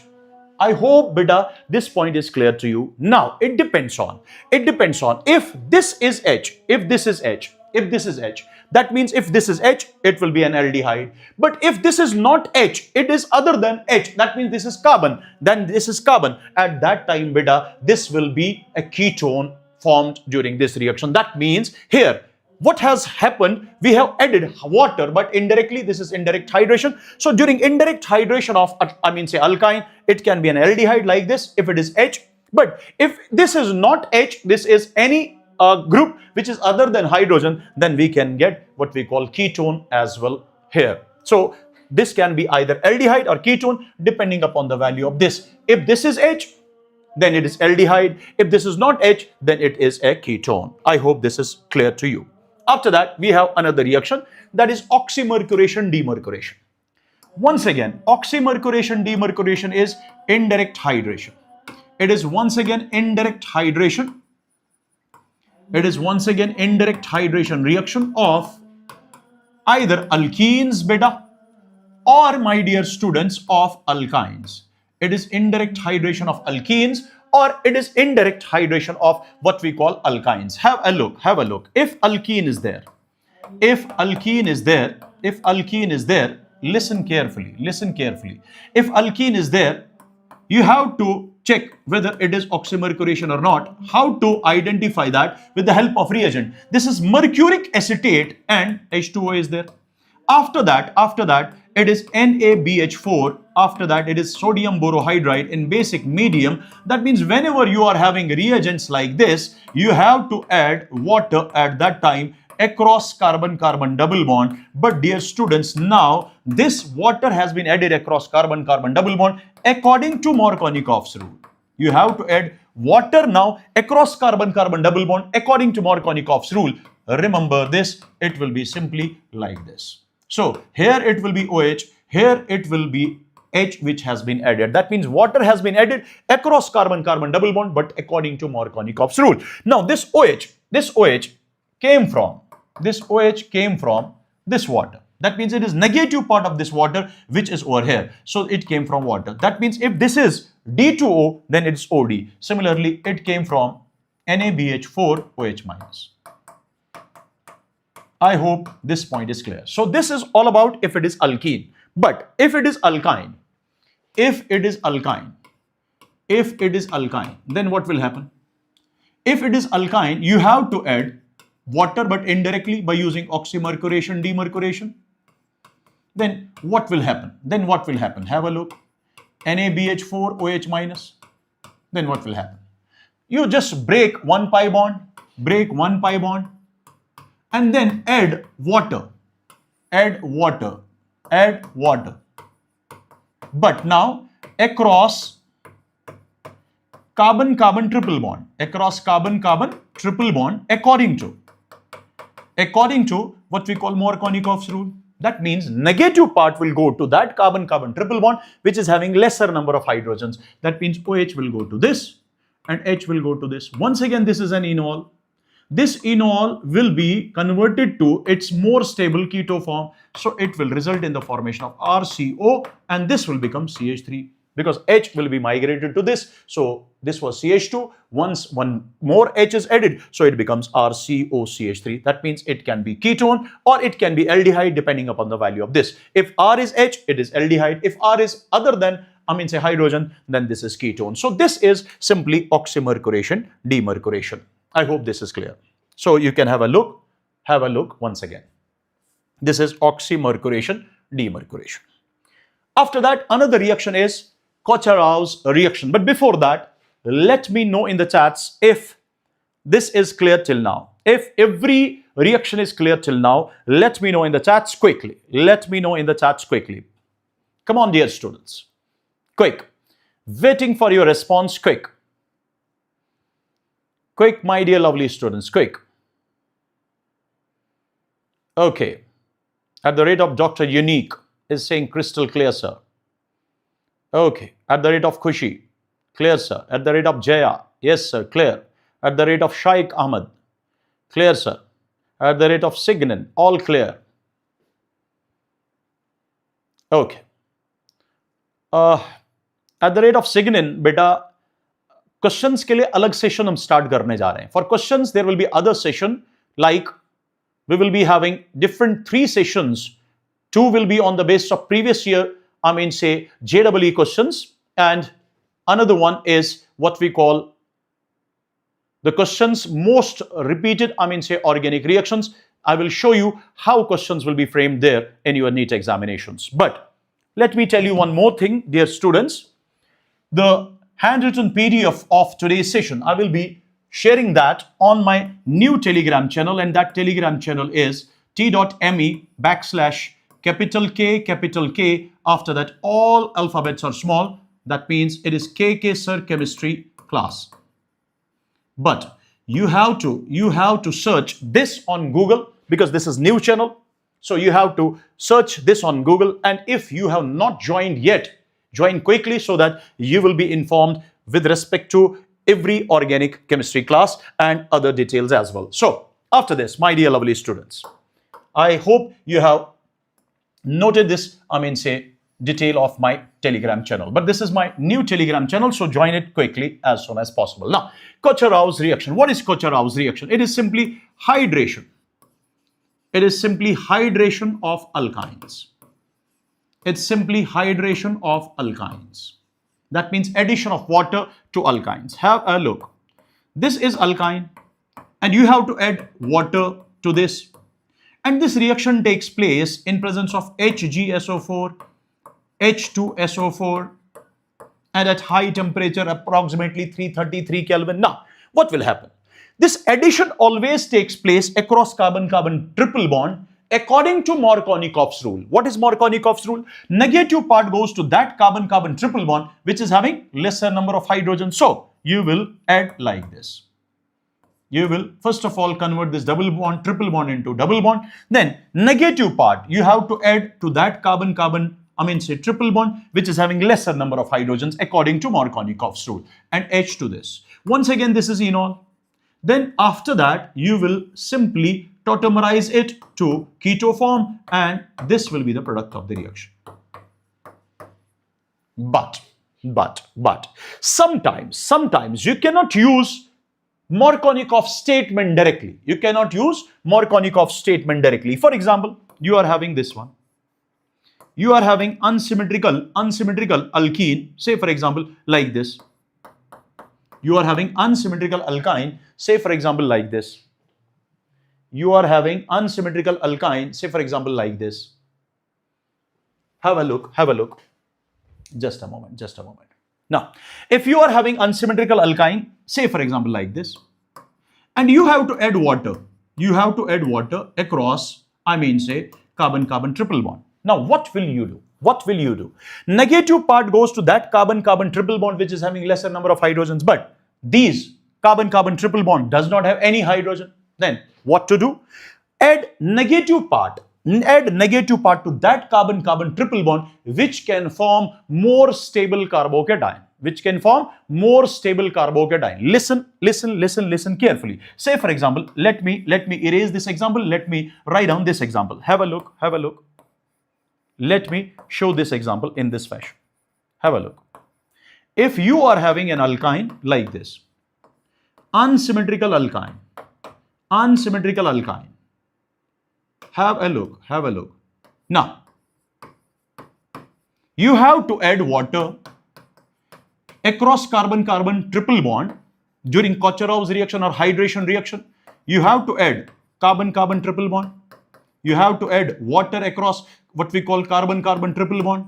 But according to Markovnikov's rule, what is Markovnikov's rule? Negative part goes to that carbon-carbon triple bond which is having lesser number of hydrogen, but you cannot use Markovnikov's statement over here. That's why negative part goes to that carbon-carbon triple bond which can form more stable carbocation. You know, this is electron donating group over here. This is electron withdrawing group. So carbocation will be stable here. That is why you have to form this one. You have to form this one. OH will go to this position, H will go to this position, because OH goes to that position which can form more stable carbocation. So after breaking bond, this forms more stable carbocation, but this is enol. After that, this enol will be converted to its, keto form. So its keto form will be like this. It is NO2, then it is phenyl ring. After that, it is CH2.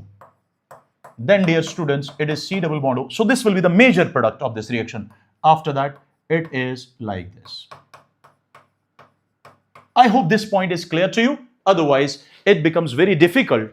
If you remember only, statement of Markovnikov's rule. I hope this is clear to each and every one. This point is clear to each and every one. Let me know quickly in the chats if this point is clear to each and every one. Okay. This is clear. After this, we will be having another reaction, and that is a very, very, very important reaction, Friedel-Crafts alkylation reaction. Now, what is meant by alkylation reaction? Alkylation means introduction of alkyl. What is Friedel-Crafts alkylation? Introduction of alkyl group to aromatic ring. Say for example, let's take a simple example. Let's take simple example of Friedel-Crafts alkylation. That means let's take benzene as an aromatic compound, as a substrate. And now you have to add alkyl chloride. And this reaction generally takes place in presence of Lewis acid. Say for example, AlCl3. Then what will happen? Both these will react together and they will result in the formation of alkyl carbocation. But remember, when this alkyl carbocation is obtained, this is a carbocation in which positive charge is fully developed. So you have to rearrange if possible. First, you have to rearrange it and you have to form a very stable carbocation. After that, that carbocation is introduced, that alkyl part is introduced within the ring. So this is what we call alkylation, known as Friedel-Crafts alkylation. So Friedel-Crafts alkylation reaction is simply that reaction during which benzene reacts with alkyl chloride in Lewis acid, resulting in the formation of alkyl benzene. I hope this is clear. After that, hydrogen of this and Cl of this, that means HCl will be lost. And this is a very, very, very important reaction, and this is electrophilic substitution reaction. Electrophilic substitution reaction. But for example, have a look. This is one of the examples of this. Suppose it is CH3, CH2, CH2Cl. Then it is AlCl3. I mean, say Lewis acid. What will happen, beta? These two will combine together and result in the formation of AlCl4 minus, but they will generate an electrophile over here, and electrophile will be this. This is the carbocation which is obtained. But this carbocation can undergo hydride shift. So 1,2 hydride shift will take place. Why is it so? Because shift or rearrangement takes place only in order to to form a more stable carbocation. That means driving force of rearrangement, driving force of shift is to form more stable carbocation. As compared to this is more stable carbocation. Now this more stable carbocation is introduced to ring. That means this electrophile will attack now this ring, and it will result in the formation of a final product like this.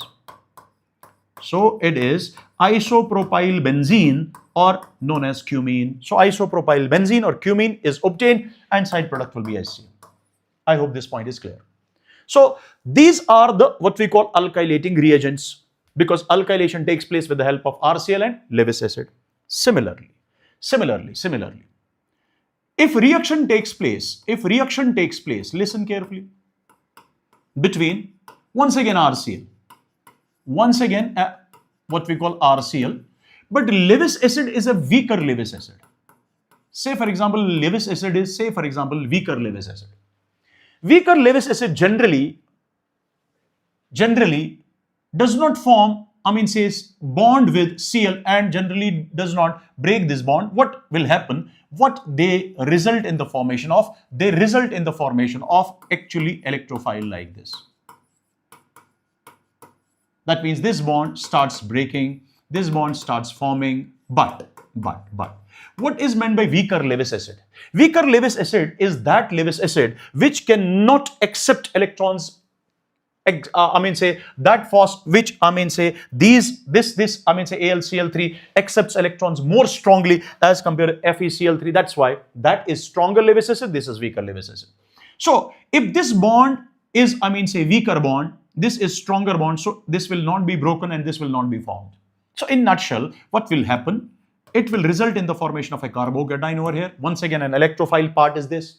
This electrophilic part will attack, but this is partial positive. This is having a partial positive charge. That means there will be no rearrangement. If there is no rearrangement, this will directly be added to the ring, and the product will be like this over here. So this is the actual difference. This is the actual difference if Lewis acid is changed from AlCl3 to FeCl3. That means alkylating reagent is simply alkyl chloride and Lewis acid. And with the help of these, alkyl group is introduced.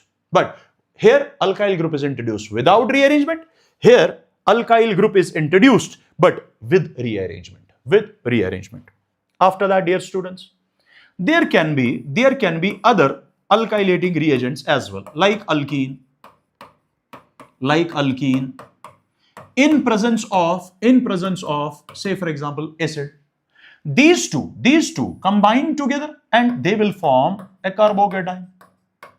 Once carbocation is formed, that means alkyl carbocation will act as electrophile. It will attack this ring and alkyl part will be introduced into the ring. Have a look. Alkyl part is introduced into the ring. So this is also Friedel-Crafts alkylation, because alkylation has been taken place to this benzene, but here alkylating reagent are different. It's not alkyl chloride and Lewis acid. It is alkene and H positive. Similarly, dear students, it can be alcohol. It can be alcohol, dear students, in presence of H positive. So what will happen? It will react with this. It becomes OH2 positive, and finally this will be broken and it will result in the formation of a carbocation first.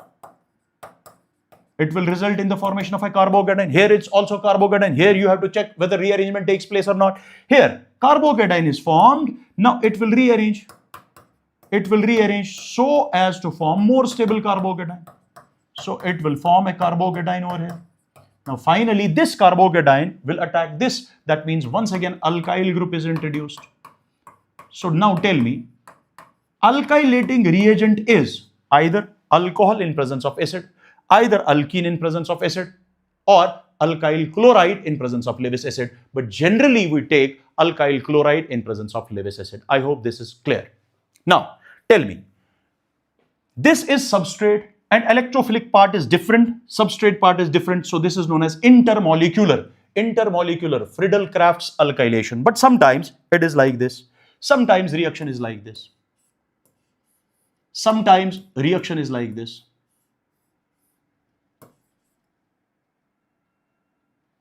Sometimes reaction is like this.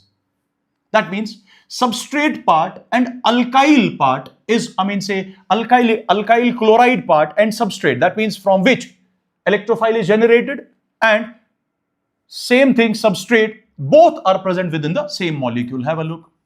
If reaction takes place in presence of Lewis acid will, remove the Cl and carbocation will be obtained over here. Carbocation will be obtained over here. Let me increase one more carbon over here. Let me increase one more carbon. 1, 2, 3, 4, 5, like this. So 1, 2, 3, 4, 5, 6, 7. Okay. So this bond will be broken. So it will result in the formation of this. Have a look. It will result in the formation of this one first. Yes or no? After that, dear students, this H will be migrated to this. That means 1,2 hydride shift will take place. Now, what will happen? It will form a more stable carbocation now. It will form a more stable carbocation now. Now tell me, dear students, if I number it like this. Say for example, this is 1, 2, 3, 4, 5, 6, 7. Now this pi bond will attack this one. Can I say, when this pi bond attacks carbon 2, that means bond is formed between carbon 2 and carbon 7. Bond is formed between carbon 2 and carbon 7. Have a look. Bond is formed between carbon 2 and carbon 7. So, can I say, it's 1, 2, 3, 4, 5, 6. That means 1, 2, 3, 4, 5, 6. 6-membered ring is formed. 6-membered ring is formed. Let's suppose this is carbon 6, this is carbon 7. Carbon 7 is formed bond with carbon 2. That means this is carbon 2. After that, after carbon 2, it's 3. After that, it's 4, it's 5. And to carbon 2, it is CH3. That means it is carbon 1. I hope this point is clear. Now, when this ring has been formed, positive charge is present over here.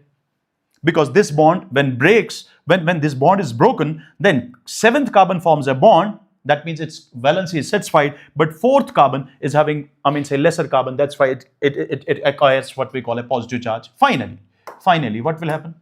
Hydrogen from the 7th position will form a double bond over here. Once again, an aromatic compound is obtained, and we will get like this. Finally, we will get like this. Now, what has happened? Have a look. This alkyl part has been introduced into this ring from this side as well. That means alkylation from this side also has been taken place. But electrophilic part is present and this substrate part is present. Both are present within the same molecule. This is known as Friedel-Crafts alkylation, but intramolecular Friedel-Crafts alkylation. I hope this point is clear. This is intramolecular Friedel-Crafts alkylation reaction. After that, we have Friedel-Crafts acylation reaction. That means we have to introduce acyl group now in an aromatic system. Now, acylating agents here are, let me write down first, this is the substrate, and then this substrate on treatment with either acid chloride or acid anhydride. Listen carefully, either acid chloride or acid anhydride. These are the acylating agents. In presence of Lewis acid, both reacts. Acid chloride or this anhydride reacts with Lewis acid and generates an electrophile like this. But there will be no rearrangement over here. Why is it so? Here rearrangement takes place. Here rearrangement takes place. Why not? Why not here? Because this carbocation is already stable because of back bonding. This is already stable because of back bonding. So there will be no rearrangement during this reaction. No rearrangement during this reaction. That's why this electrophile will be directly added to ring. When it is directly added to ring, we will introduce C double bond O, we will introduce C double bond O and R means acyl group to the ring. Hence, this is known as Friedel-Crafts acylation. I hope this is clear. So Friedel-Crafts acylation means one should be aromatic compound, another should be acid chloride, acid anhydride in presence of Lewis acid, resulting in the formation of a compound in which acyl group has been introduced into the ring. I hope this point is clear. So this is Friedel-Crafts acylation. Simple example of Friedel-Crafts acylation reaction. But this is once again intermolecular. Sometimes it is intramolecular. Sometimes it is intramolecular like this. Sometimes it is intramolecular like this. 1, 2, 3, 4, 5, 6, and then 7. Say, for example, it is like this. Suppose it is acid chloride or it is acid anhydride, then AlCl3. What will happen? It will react with this, and finally it will result in the formation of this one. Have a look. It will result in the formation of this one. Now, if I number it, this is 1, 2, 3, 4, 5, 6. So this will attack to this. Then what will happen? Positive charge will be now on this position. This is carbon number 5. Then it is 4. Then it is 3. Then it is 2. Then it is 1. One is having double bond O. So this is 1. After that, 1 has combined with 6. After that, these are the double bonds. Finally, this hydrogen at 6th position. Hydrogen at 6th position will form a double bond once again. So we will get, what will be the product over here? We will get a 6-membered ring like this. That means this acyl part has been introduced to the ring, but this carbocation or what we call electrophile as well as substrate, both are present within the same molecule. That's why this is known as Friedel-Crafts acylation. I hope this point is clear to you. So here H positive will be lost. I hope this reaction is clear to each and every one. I hope this reaction is clear to each and every one. Let me know quickly. Let me know quickly, beta. Let me know quickly. Let me know quickly. Then it is Darzon's reaction. What is meant by, Darzon's procedure? What is Darzon's procedure? It is simply reaction of alcohol with thionyl chloride, SOCl2. Either in presence of pyridine or absence of pyridine. Listen carefully. So reaction of alcohol with thionyl chloride resulting in the formation of, just replace this OH by Cl, resulting in the formation of RCl plus sulfur dioxide. This is a gas, it's evolved. Hydrogen chloride is a gas, it will evolve. In nutshell, we will get, alkyl chloride from alcohol with the help of, reaction known as Darzon's procedure. So you have to remember this point. This reaction is considered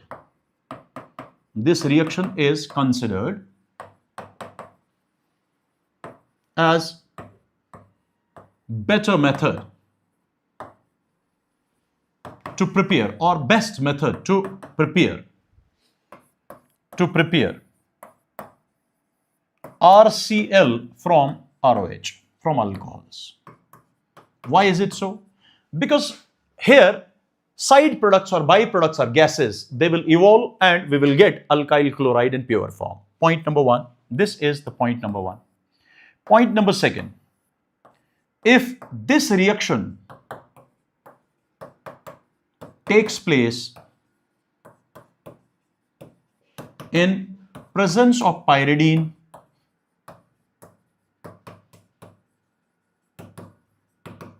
then a reaction is, SN2. That means at that time inversion will take place.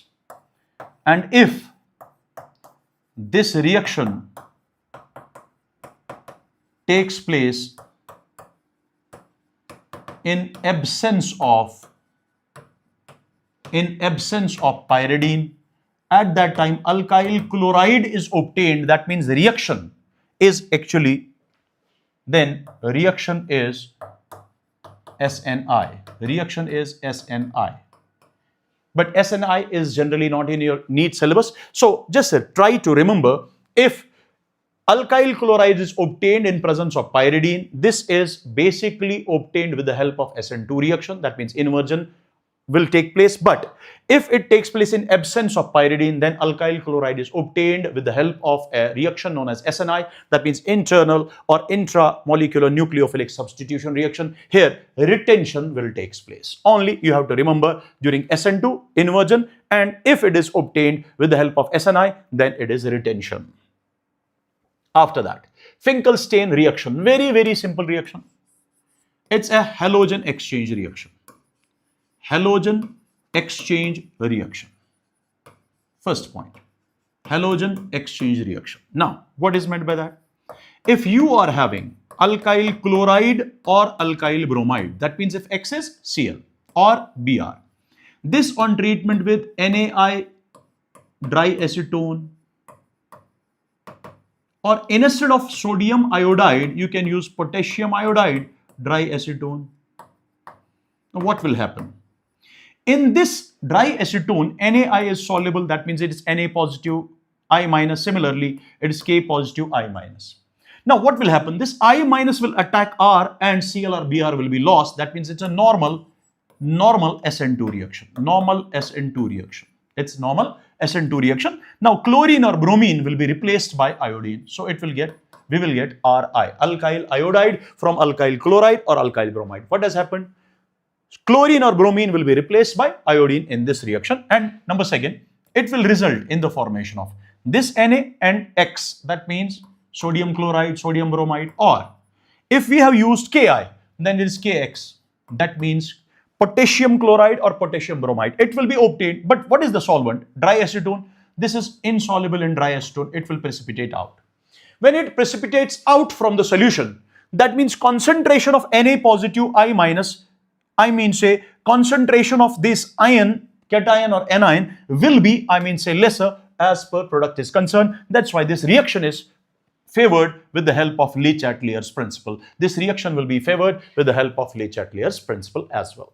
After that, Schwartz process. Once again, Schwartz process is halogen exchange reaction. It's halogen exchange reaction. Now, what will happen over here? It is the reaction of alkyl chloride or alkyl bromide, like that of Finkelstein reaction, but it is the reaction of alkyl chloride or alkyl fluoride, alkyl chloride or alkyl bromide with heavy metal fluorides. Let me write down over here. Heavy metal fluorides. Their example, it can be AgF, it can be, say SbF3, it can be HgF2, it can be Hg2F2, it can be COF2, it can be COF3, it can be ASF3. In nutshell, it should be heavy metal fluoride, not inorganic fluorides like sodium fluoride or say alkali metal fluorides. Now, heavy metal fluorides. Now, after that, what will happen? This X will be replaced by F. That means we will get RF. And we will get AgX. That means it can be AgCl, it can be AgBr, and it will precipitate out. So this is the reaction, what we call Schwartz process. The Schwartz process is once again halogen exchange, but here chlorine or bromine is replaced by fluorine. After that, Sandmeyer's reaction. Very simple and important reaction. Now have a look. Sandmeyer reaction means it is the reaction of benzene diazonium salt, say for example benzene diazonium chloride. When this benzene diazonium chloride is treated with cuprous, say for example Cu2X2, cuprous halide, or dear students, it is treated with CuX, say cuprous halide, copper should be in +1 oxidation state. Here X is equal to chlorine or bromine. At that time, remember, this N2 group will be replaced by X, and that X can be either chlorine or bromine. That means with the help of what we call Sandmeyer reaction, we get chlorobenzene or bromobenzene from benzene diazonium salt by treating that with cuprous halide and HX. That means cuprous chloride or cuprous bromide in presence of HCl, HBr. So I hope this is chlorobenzene or bromobenzene, and with the help of that, nitrogen gas is also evolved. Or it is a reaction of benzene diazonium chloride with cuprous cyanide and KCN, where this nitrogen will be replaced by CN. That means we will get benzonitrile over here. So this is what we call Sandmeyer reaction. So during Sandmeyer reaction, we can obtain chlorobenzene or bromobenzene, or we can obtain benzonitrile from benzene diazonium salts on treating this benzene diazonium salts with this or this. I hope this point is clear. After that, we are having Gattermann's reaction. Gattermann's reaction. What is Gattermann's reaction? Have a look. Once again, reaction of benzene diazonium salt, say for example benzene diazonium chloride. But instead of cuprous halide, we treat this with copper powder and HX. Once again, X can be Cl, once again X can be Br. So we will get chlorobenzene or bromobenzene also during Gattermann's reaction. And X will replace this N2, that means N2 will be evolved. Similarly, beta, you can use Cu, KCN.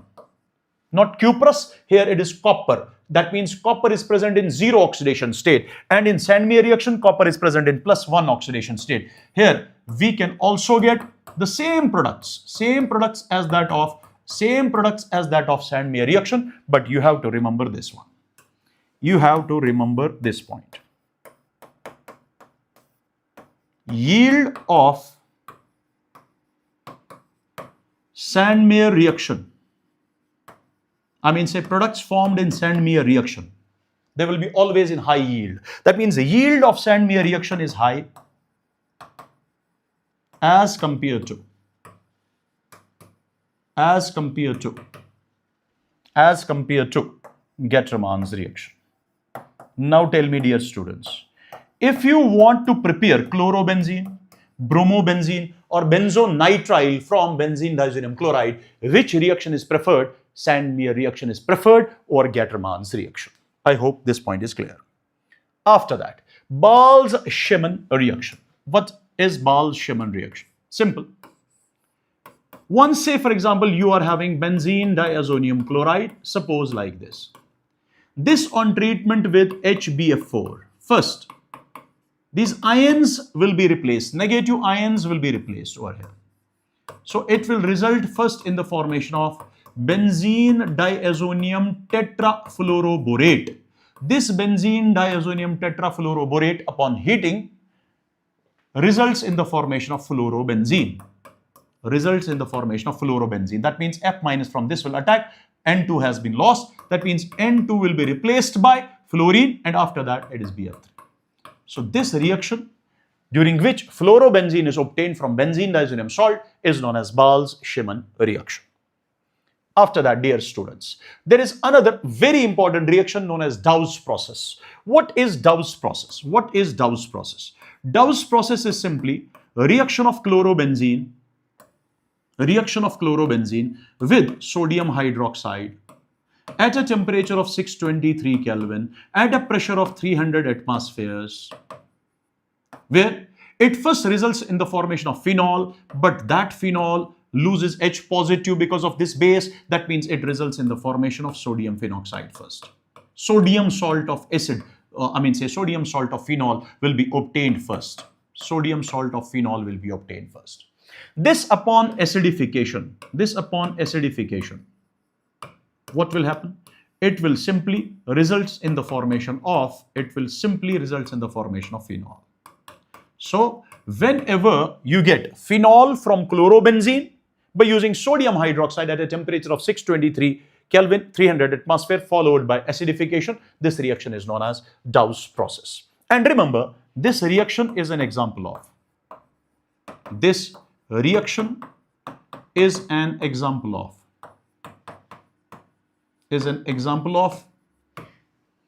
elimination addition reaction, or let me write down like this. It's an example of aromatic nucleophilic substitution but elimination addition reaction. So this is elimination, addition, nucleophilic substitution of aromatic compounds. So this is aromatic nucleophilic substitution, but which nucleophilic substitution? Elimination, addition, reaction, and intermediate of this reaction is benzene. And intermediate of this reaction is benzene. Intermediate of this reaction is benzene. After that, dear students, Lucas test. Remember, this test is used. This test is used to distinguish. Used to distinguish 1 degree, 2 degree, and 3 degree alcohols. By using Lucas reagent. What is Lucas reagent? It is HCl and what we call zinc chloride in the ratio of 1:1. In the ratio of generally 1:1. Now, what will be the reaction? Basically, have a look. Whenever primary alcohol reacts with, I mean to say, Lucas reagent, that means HCl and zinc chloride at room temperature, there will be no product formation, that means no reaction will take place. But if secondary alcohol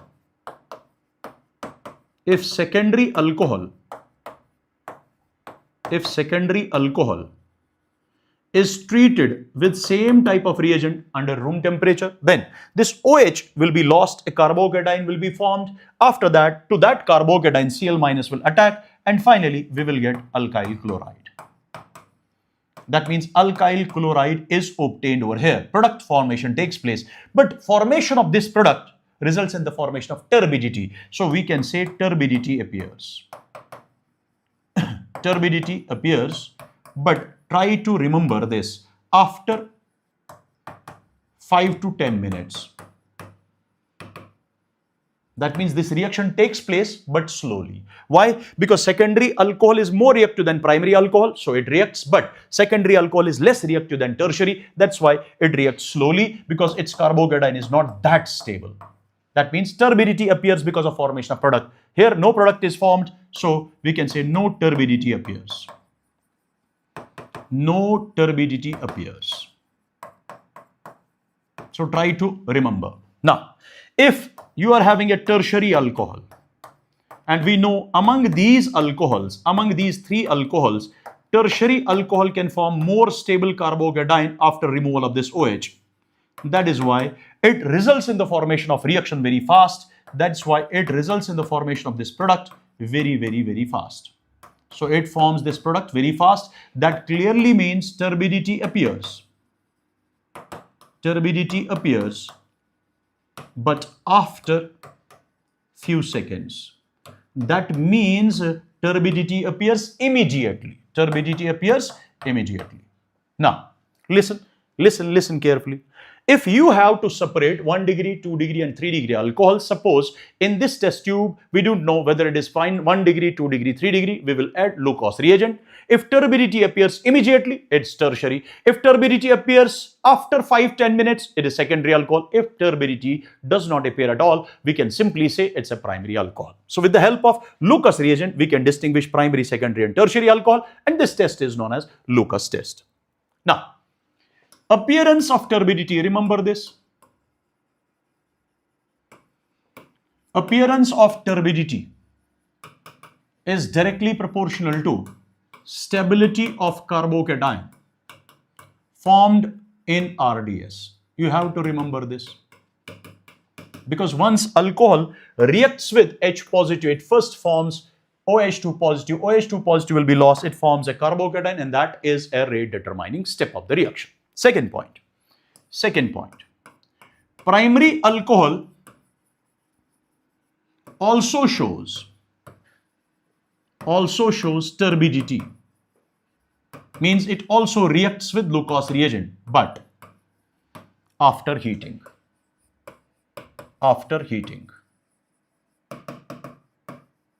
But remember, Phenols, that means that compound in which OH is directly attached to, say aromatic ring, or any compound in which OH is directly attached to carbon-carbon double bond. Such compounds, whether it is phenol, whether it's, say vinyl alcohol. So phenols do not show turbidity. Do not show turbidity. That means do not react even after heating. Not even on heating. Say not even on heating. Do not show turbidity even on heating. Why is it so? Have a look. We know this is phenol, or any compound in which OH is attached to carbon-carbon double bond. It undergoes resonance. When it undergoes resonance, we know basic structure, actually the hybrid of all the structures will be like this. That means this is the hybrid, positive, this will become negative, negative, negative when you form all the structures. That means this structure is basically partial double bond. This CO bond is partial double bond. This is having partial double bond character. That means this is a strong bond. And to break this bond, it's very difficult.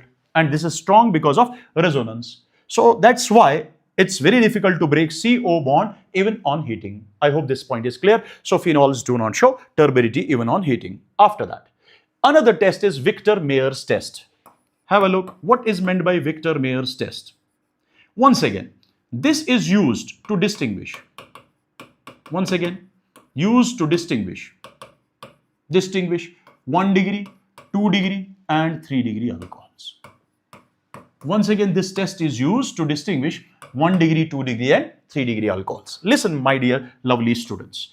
If you are having alcohol, but we do not know whether this alcohol is primary, secondary or tertiary, what will we do? We will add first. We will add iodine, red phosphorus. After that, we will add, AgNO2, silver nitrite. After that, we will add third, HNO2. After that, we will add fourth reagent, that is NaOH. After adding these, if color of that test tube in which alcohol is present, we don't know which alcohol, whether 1 degree, 2 degree, 3 degree, if it becomes red color or blood red color, or blood red color, then remember it is 1 degree alcohol. If after adding these in a test tube becomes, it becomes blue in color, then remember it is secondary alcohol. And if it remains colorless, after adding these reagents, then it's tertiary alcohol. That is why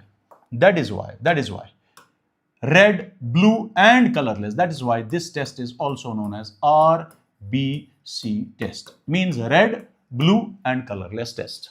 I hope this is clear. After that, we are having another reaction, Hunds-Decker reaction.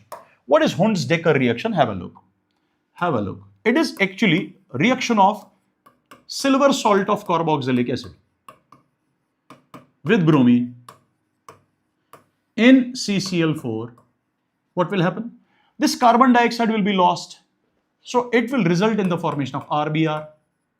This Br forms bond with R, Br forms bond with Ag, that means AgBr. And carbon dioxide gas will be evolved. So can I say silver salt of carboxylic acid has basically decarboxylated? So this is decarboxylation reaction. Yes or no?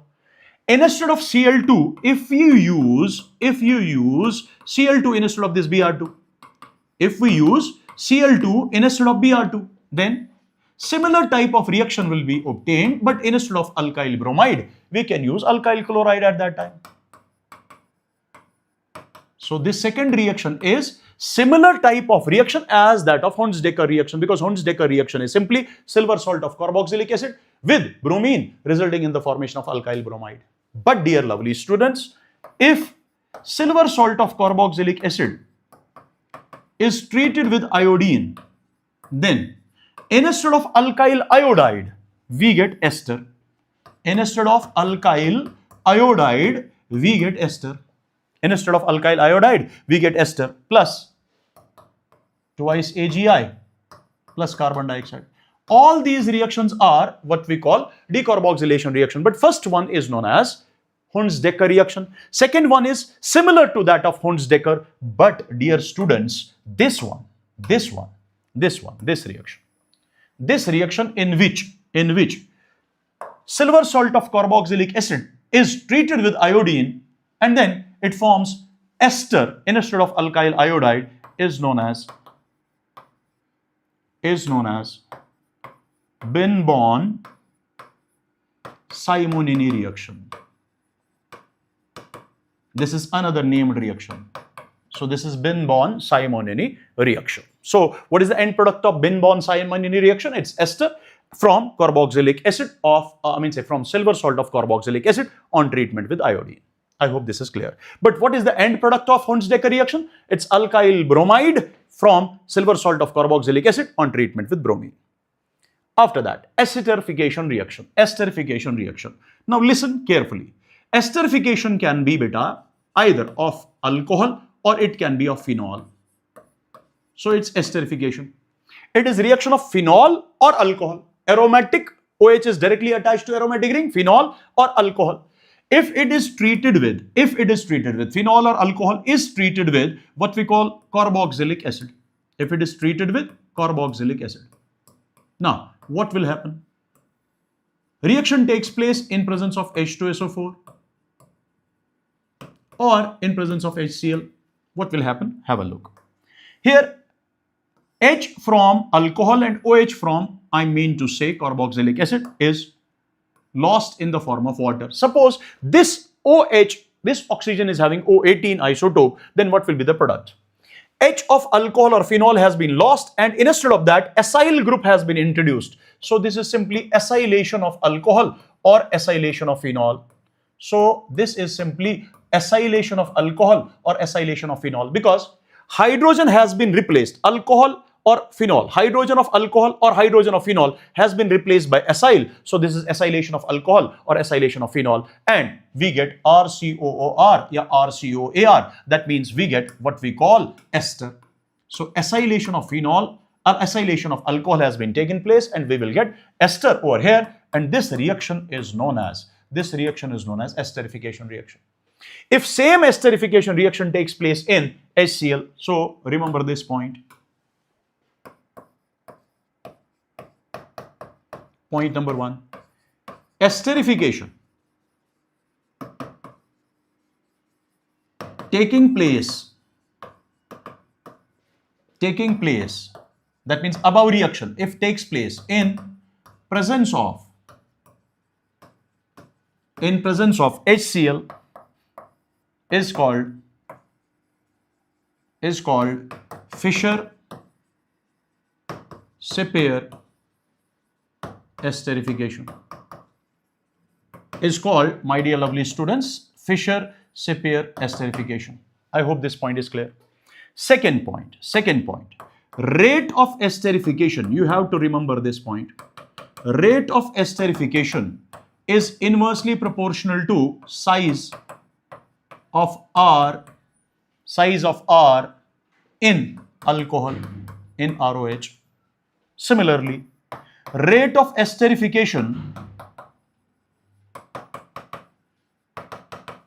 is inversely proportional to size of R prime, this one, in R prime COH. I hope this point is clear. That means this should be the smallest one. That means HCOH, better carboxylic acid. Similarly, CH3OH, better methanol, better alcohol. So CH3OH and HCOH will show esterification very fast as compared to other alcohol and carboxylic acids. I hope this point is clear. Similarly, dear students, this esterification can also take place like this. If you are having phenol or you are having alcohol, then this esterification or acylation reaction can also take place if we treat it with acid chloride or acyl chloride, or if you treat alcohol or phenol with acid anhydride. If you treat it with acid anhydride, have a look, then what will happen?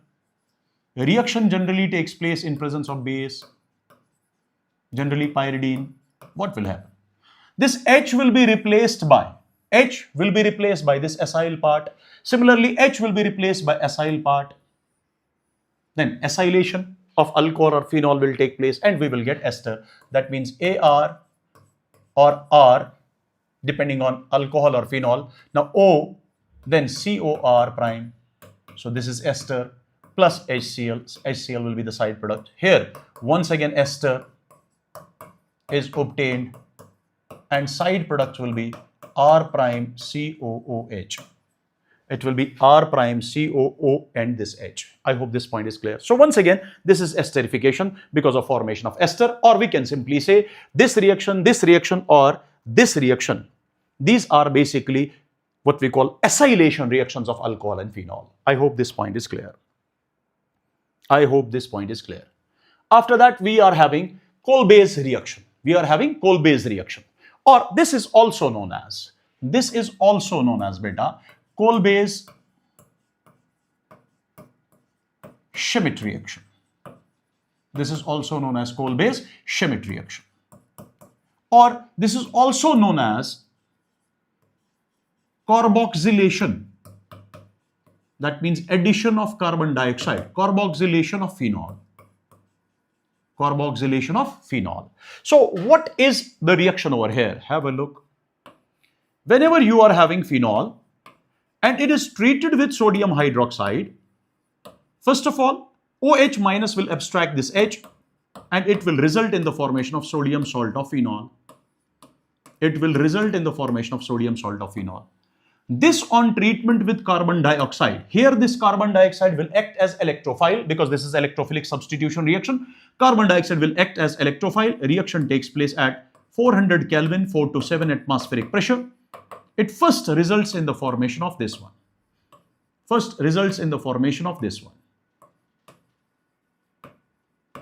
And finally, it undergoes acidification and results in the formation of a major product, and major product of this reaction is orthohydroxybenzoic acid or 2-hydroxybenzoic acid known as salicylic acid.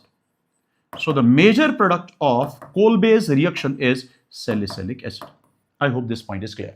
Minor product is para-hydroxy, what we call benzoic acid. So this is coal-base reaction and electrophile of this reaction is carbon dioxide.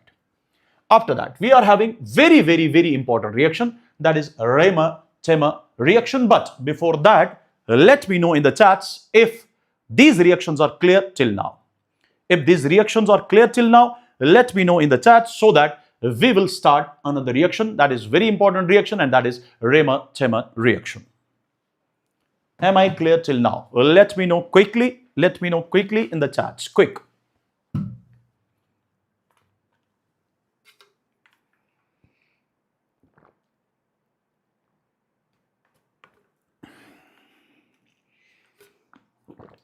Come on, beta.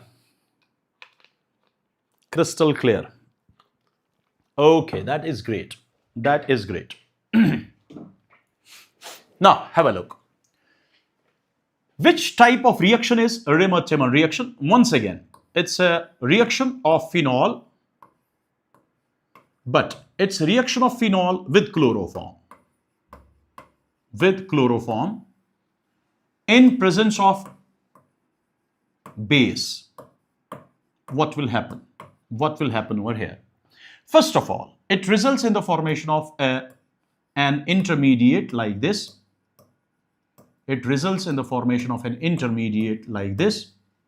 So this is an intermediate of the reaction.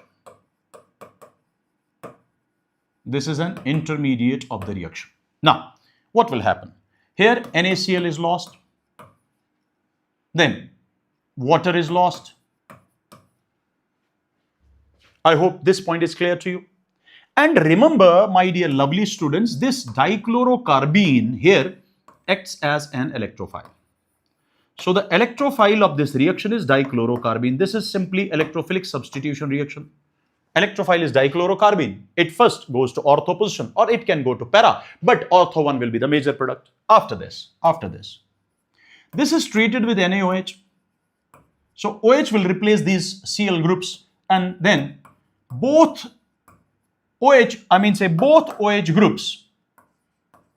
both OH groups, will be present at same carbon. Finally, it will lose water molecule. It will lose water molecule, and it will result in the formation of this one. It will result in the formation of ONA and then CHO. Finally, dear students, it undergoes acidification. It undergoes acidification reaction, and finally, the major product of this reaction is orthohydroxybenzaldehyde, commonly known as salicylaldehyde. So what is the end product of Riemann-Tiemann reaction? And that is salicylaldehyde. This is the major product of the reaction. I hope this point is clear. I hope this point is clear. So you have to remember this point. Point number one is, you have to remember that electrophile of this reaction is dichlorocarbene. Point number second is, if CCl4 is used instead of this CHCl3, then major product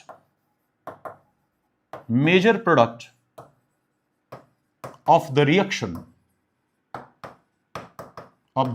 will be salicylic acid. Major product of the reaction is salicylic acid instead of salicylaldehyde. I hope this point is clear. That means if you use CCl4 over here, then it will become CCl3, then it becomes COOH, so it becomes salicylic acid. I hope this point is clear.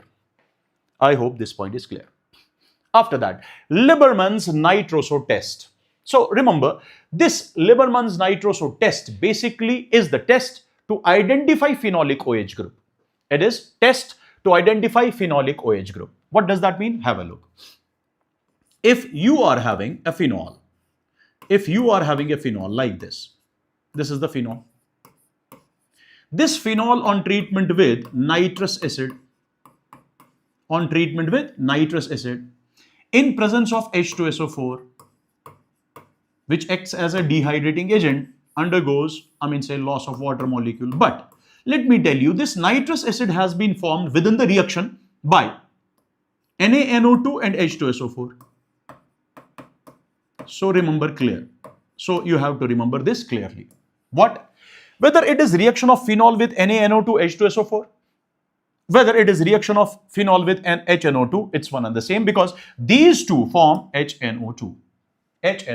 But H2SO4 is taken in excess, which acts also as a dehydrating agent. So it first results in the formation of this one. Para-nitrosophenol is obtained. This is known as para-nitrosophenol. I hope this point is clear.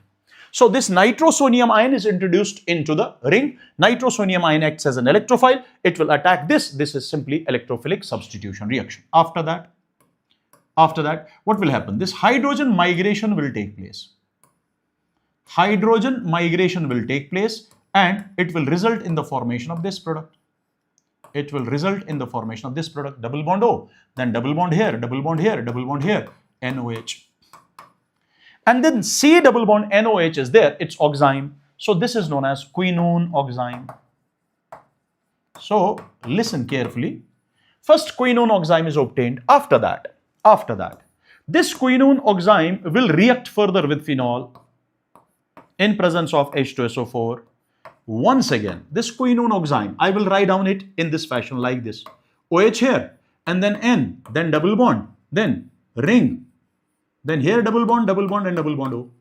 Quinone oxime reacts with this phenol in presence of H2SO4 because H2SO4 is there. Once again, it acts as a dehydrating agent. Water will be lost. When water is lost, it results in the formation of this. And this product is known as endophenol. This endophenol, beta, on treatment with base, when this base is treated with this indophenol, this base abstracts this hydrogen. That means water will be lost.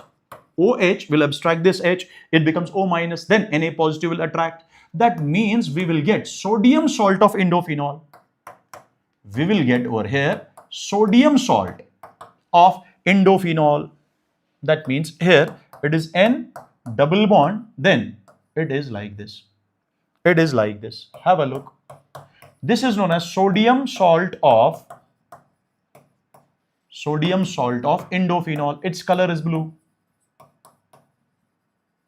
Its color is blue. So with the help of this color, you can simply say that sodium salt of indophenol has been formed. That means if you use these reagents and after that blue color is obtained, that clearly indicates this is simply identification of phenolic OH group. Or you can simply say this is only formed if it is phenol. If starting material is what we call alcohol, then this reaction will not show, say blue color. That means this reaction can also be used to distinguish alcohol and phenol. So this is identification of phenolic OH group. So this can be used to distinguish alcohol and phenol under the name Lieberman's nitroso test. I hope this point is clear. After that, beta, another is phthalene dye test. What is this? Once again, this test is identification of phenolic OH. Once again, this is the identification of phenolic OH. How? Have a look. If you are having a phthalic anhydride, this is known as phthalic anhydride. This is known as phthalic anhydride. This is known as phthalic anhydride. Have a look. This is known as phthalic anhydride. This phthalic anhydride on treatment with phenol, let me write down phenol twice so that reaction will be balanced, loses water molecule in presence of a dehydrating agent like H2SO4. So water is lost and it will result in the formation of a structure like this. This is known as,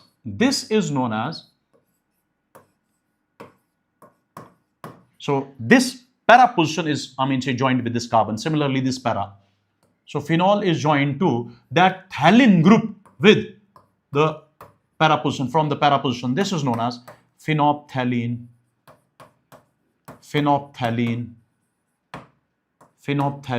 and is used as an indicator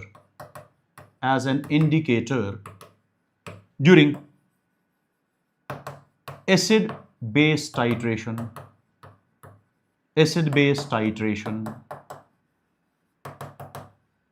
Remember, when this phenolphthalein is treated with sodium hydroxide, we will get pink color. And if it is further treated with excess of NaOH, it becomes colorless. In nutshell, this color formation simply says that we have obtained basically what we call phenolphthalein first, which in basic medium gives pink color, and phenolphthalein is obtained only and only if phenol is there. That means this test can be used as an identification test for, say phenolic OH, or this can be used as a test to distinguish phenol from alcohol. I hope this point is clear. After that, ferric chloride test. Once again, a test used to identify phenolic OH. Have a look. If you are having a phenol like this, C6H5OH, when it is treated with FeCl3 anhydrous, now what will happen? It results in the formation of C6H5O, that means phenoxide, because it loses H positive. If it is thrice, then it forms whole 3. Fe tripositive will be attracted. That means ferric phenoxide will be obtained over here, and formation of ferric phenoxide. This is known as ferric phenoxide. Its color is violet. So it is violet in color. So due to this color formation or due to ferric phenoxide formation, it's clear that starting material is phenol. That means it's an identification of phenolic OH, or simply we can use this reaction as a test to distinguish phenol from alcohol, because phenol shows this test, alcohol do not show this test. I hope this point is clear. After that, it's bromine water test. Listen carefully. First test, when phenol is treated with, when phenol is treated with bromine water, when it is treated with bromine water, listen carefully, it results in the formation of 2,4,6 tribromophenol. White precipitate of 2,4,6 tribromophenol is obtained, which clearly indicates that starting material is phenol, because this has been obtained. Because if it is, say for example, if it is what we call alcohol, then white precipitate is not obtained. That means we can distinguish phenol and alcohol. Say for example, we have a doubt whether this test tube contains phenolic OH or alcoholic OH. We will add bromine water. If white precipitate is obtained, it is having phenolic OH. I hope this point is clear. So this reaction can be used to distinguish alcohol from phenol and phenol from alcohol. Second point. Second simple reaction is this. Okay. Second is a very, very simple reaction. Have a look. Second is a simple reaction. Have a look. If you are having an alkene, when this alkene is treated with bromine water, or you can say HOBr, then you have to break pi bond and you have to add OH and Br to it. You have to add OH and Br to it. So one OH, another is Br. Listen carefully, dear students. This bromine is having a reddish brown color. It's having reddish brown color. When addition takes place only if it is unsaturated compound, whether it is alkene, whether it is alkyne. So addition of bromine results in the formation of this compound, which is basically, that means during this reaction, what has happened? During this reaction, we can simply say reddish brown color is decolorized. Reddish brown color of bromine is decolorized. It's decolorized, and hence this reaction can be used as a test for unsaturation. This can be used as a test for unsaturation.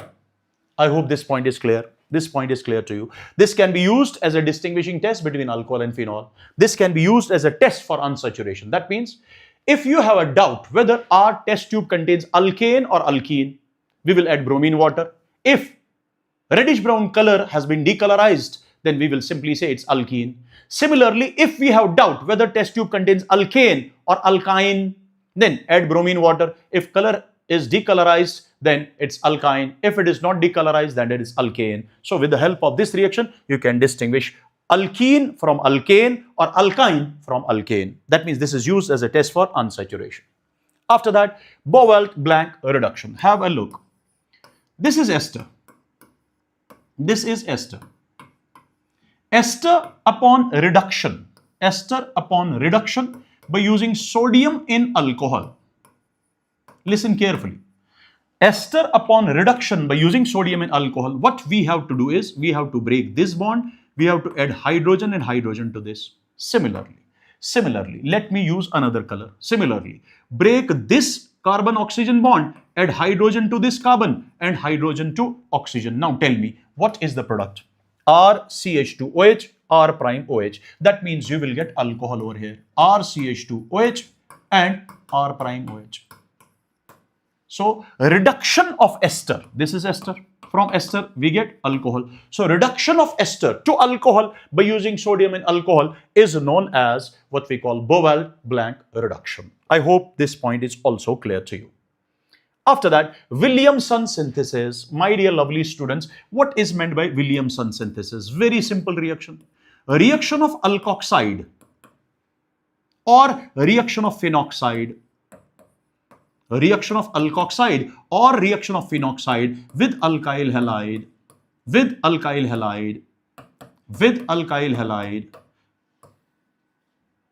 Remember, is simple SN2 reaction. Simple SN2 reaction in which alkoxide acts as a nucleophile and attacks, say this R, that means normal nucleophilic substitution. Similarly, phenoxide acts as a nucleophile and it will attack this R, X will leave, and resulting in the formation of ROR prime, that means ether. Resulting in the formation of ether is known as what we call Williamson synthesis. So what is Williamson synthesis? Simple reaction of alkoxide or phenoxide with alkyl halide resulting in the formation of ether. But remember, this is an SN2 reaction. So we should know that this R can never be tertiary because tertiary alkyl halides do not show SN2. Similarly, R is not an aryl group. It should not an aryl group because we also know aryl halides also do not show nucleophilic substitution reaction. I hope this point is clear. After that, it's Rosenmund's reduction. It's Rosenmund's reduction. Have a look. What is meant by Rosenmund's reduction? It is simple, beta. It's either aromatic or beta mera, it is aliphatic acid chloride. Whenever aromatic or aliphatic acid chloride on treatment with H2, or let me write down over here, on treatment with H2, say hydrogenation, but in presence of palladium barium sulfate with small amounts of sulfur or quinoline, say this reagent is known as Rosenmund's catalyst. But instead of this, you can also use Lindlar's catalyst. Suppose you can also use PdCaCO3 plus small amounts of sulfur or quinoline. But what is the function of Rosenmund's catalyst or Lindlar's catalyst? It will simply replace the Cl by H and reaction will be stopped. That means you will get aldehyde, whether aliphatic or aromatic, from acid chloride. And this reaction is simply known as Rosenmund's reduction. Now, I hope everything is clear till now. Every reaction is clear till now. Let me know in the chats quickly. Every reaction is clear till now. I hope so. After that, we will be having another reaction, Itard's reaction. What is Itard's reaction? Very, very simple reaction. Reaction of methylbenzene, say toluene, with chromyl chloride, CrO2Cl2, in, say for example, non-polar solvent CS2. What will happen? It first results in the formation of, like this CHOCrCl2OH. Similarly, OCrOHCl2 or Cl2OH. That means a brown chromium complex is formed. Brown chromium complex is formed first. But this is not stable. That's why it undergoes hydrolysis. That means this bond will be broken. OH will be added to carbon. But 2 OH to same carbon is also not stable. It will lose water molecule. And finally, we will get benzaldehyde. That means this methyl group is oxidized to CHO.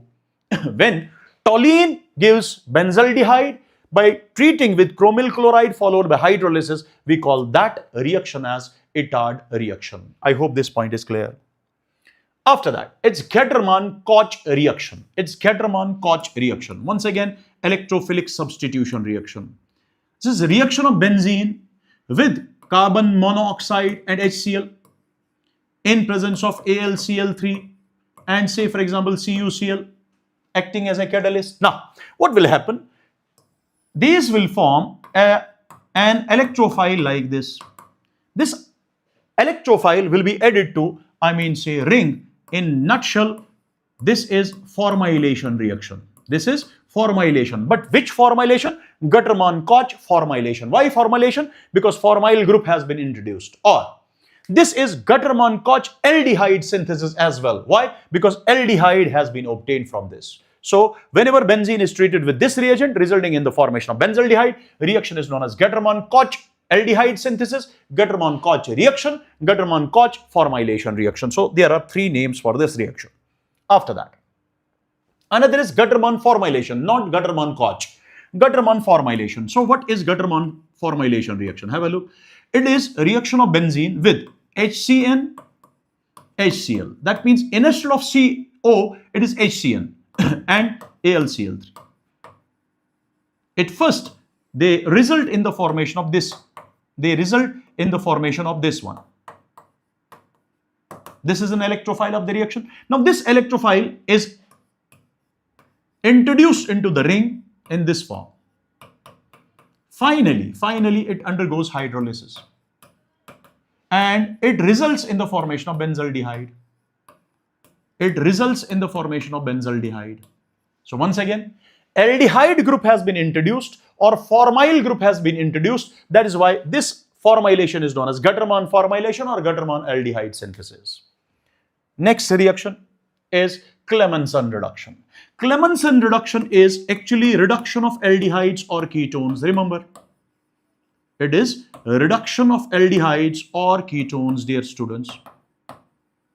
Reduction of aldehydes or ketones. Reduction of aldehydes or ketones by using zinc amalgam HCl or zinc amalgam in acidic medium. In nutshell, this is reduction but in acidic medium. What we have to do is C double bond O of aldehyde or ketone, we have to convert that into CH2. We have to convert that into CH2. That means we will get C double bond O is changed to CH2. But remember, or let me write down that point after Wolff-Kishner reduction. So this is what we call Clemmensen reduction. Now, after that we have Wolff-Kishner reduction. Once again, similar type of reduction. Wolff-Kishner reduction is similar type of reduction in which aldehyde C double bond O or C double bond O of ketone. So it can be aldehyde, it can be ketone. This on treatment with hydrazine means NH2 in basic medium and at high temperature. What will happen? C double bond O is changed to CH2 and N2 will be lost. That means similar types of reactions are there. But this point is very, very important. That means with the help of Clemmensen reduction, with the help of Wolff-Kishner reduction, you can convert C double bond O of aldehyde or ketone to CH2. But which one is preferred and when? Remember, if medium is, if aldehyde or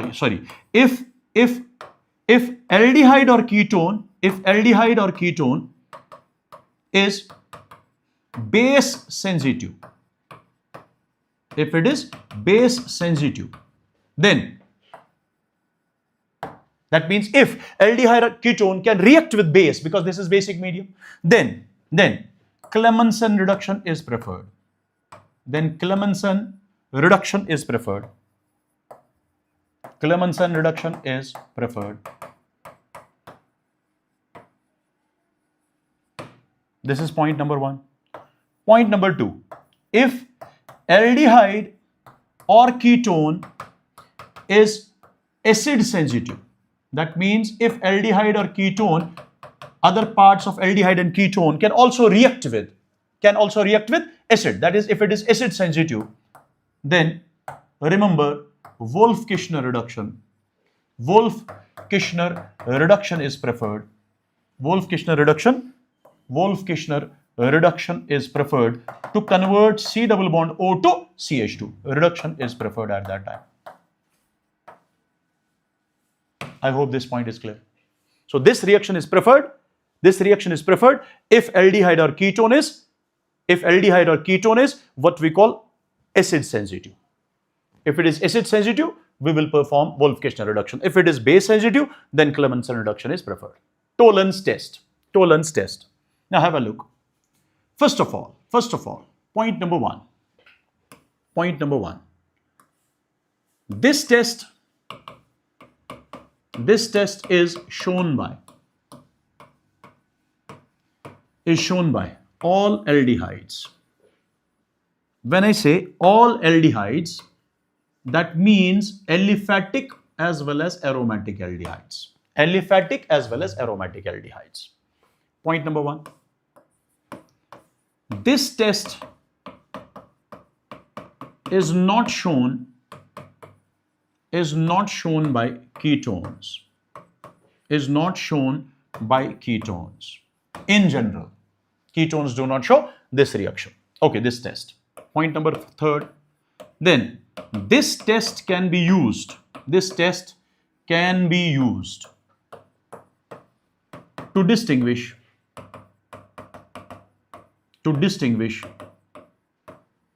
aldehydes and ketones.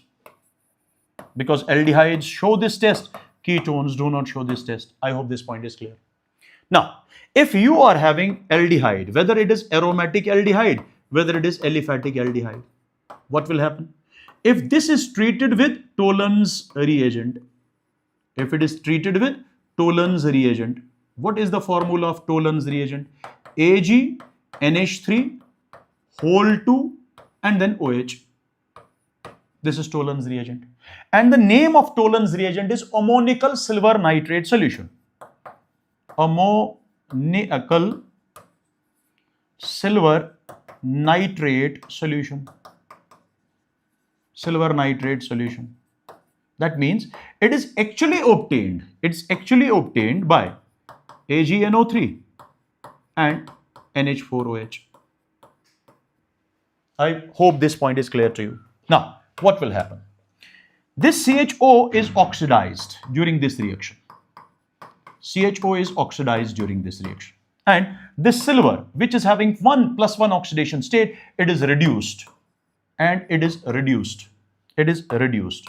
Let me write down Ag without balancing the reaction. So, Ag will get precipitated out. It will be present on the walls of the test tube and it will shine like that of a mirror. So, this is known as silver mirror.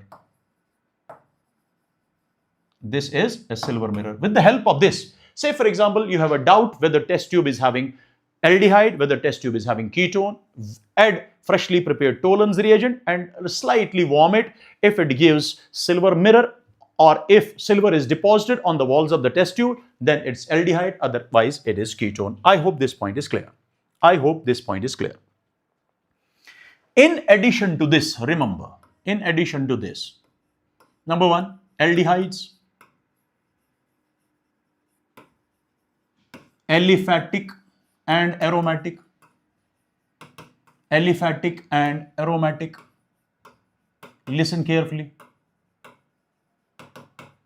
Point number second, alpha hydroxy ketone.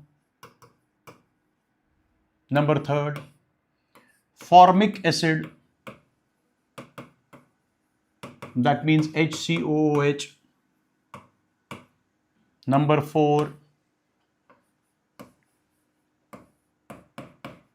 phenyl hydroxylamine or alkyl hydroxylamine.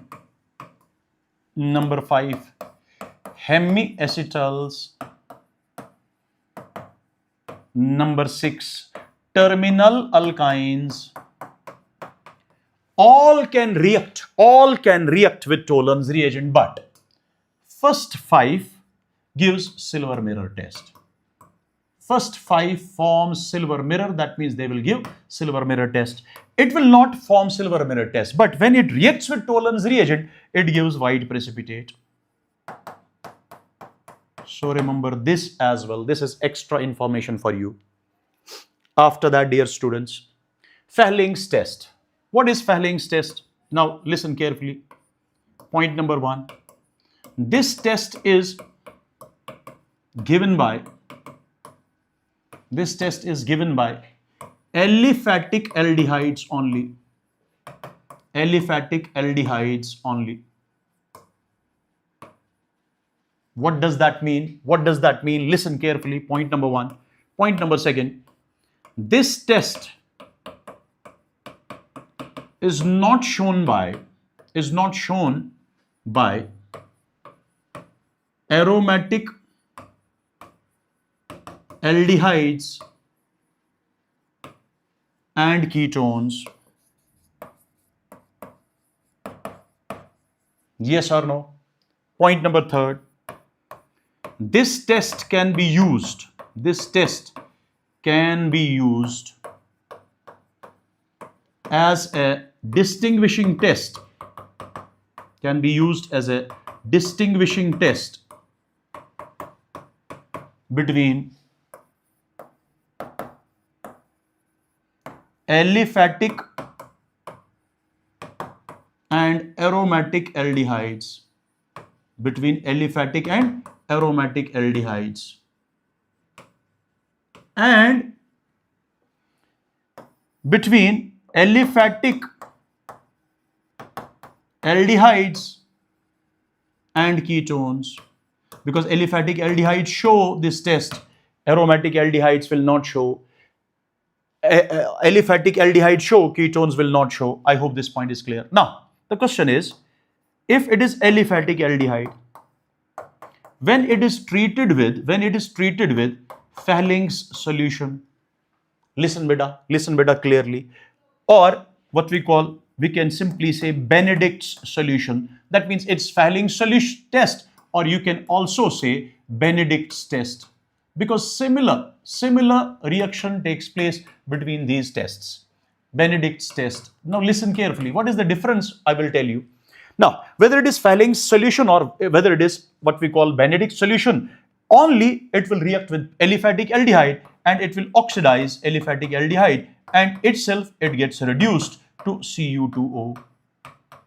Because in these solutions there is Cu dipositive. Now it is converted to Cu positive and it's having red precipitate. Now listen. Suppose our test tube contains, we don't know whether test tube is having aliphatic aldehyde or aromatic aldehyde. We will add Fehling's solution. If red precipitate occurs, then it is aliphatic aldehyde. Similarly, if we have a doubt that our test tube contains aliphatic aldehyde or ketone, we will add Fehling's solution or we will add Benedict's solution. If red precipitate is obtained, we are having what we call aliphatic aldehyde. Now the question is, what is Fehling's solution? What is Benedict's solution? Have a look. But reaction takes place in similar manner. Have a look. But let me tell you one more point. Whether it is Tolan's test, whether it is Fehling's test, whether it is, Benedict's test, aldehyde is oxidized. But here both, aliphatic as well as aromatic, but in Fehling's test and Benedict's test, it's only aliphatic aldehyde which is oxidized. But in this reaction, it is silver which is, reduced. That means Tolan's test, this Tolan's reagent itself is reduced. Similarly, here it is Fehling's solution which is reduced and Benedict's solution which is reduced. Now, have a look. What is Fehling's solution? Fehling's solution means alkaline solution of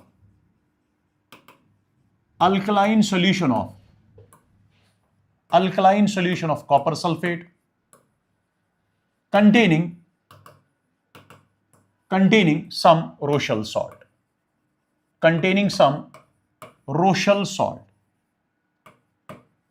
Rochelle salt means sodium potassium tartarate.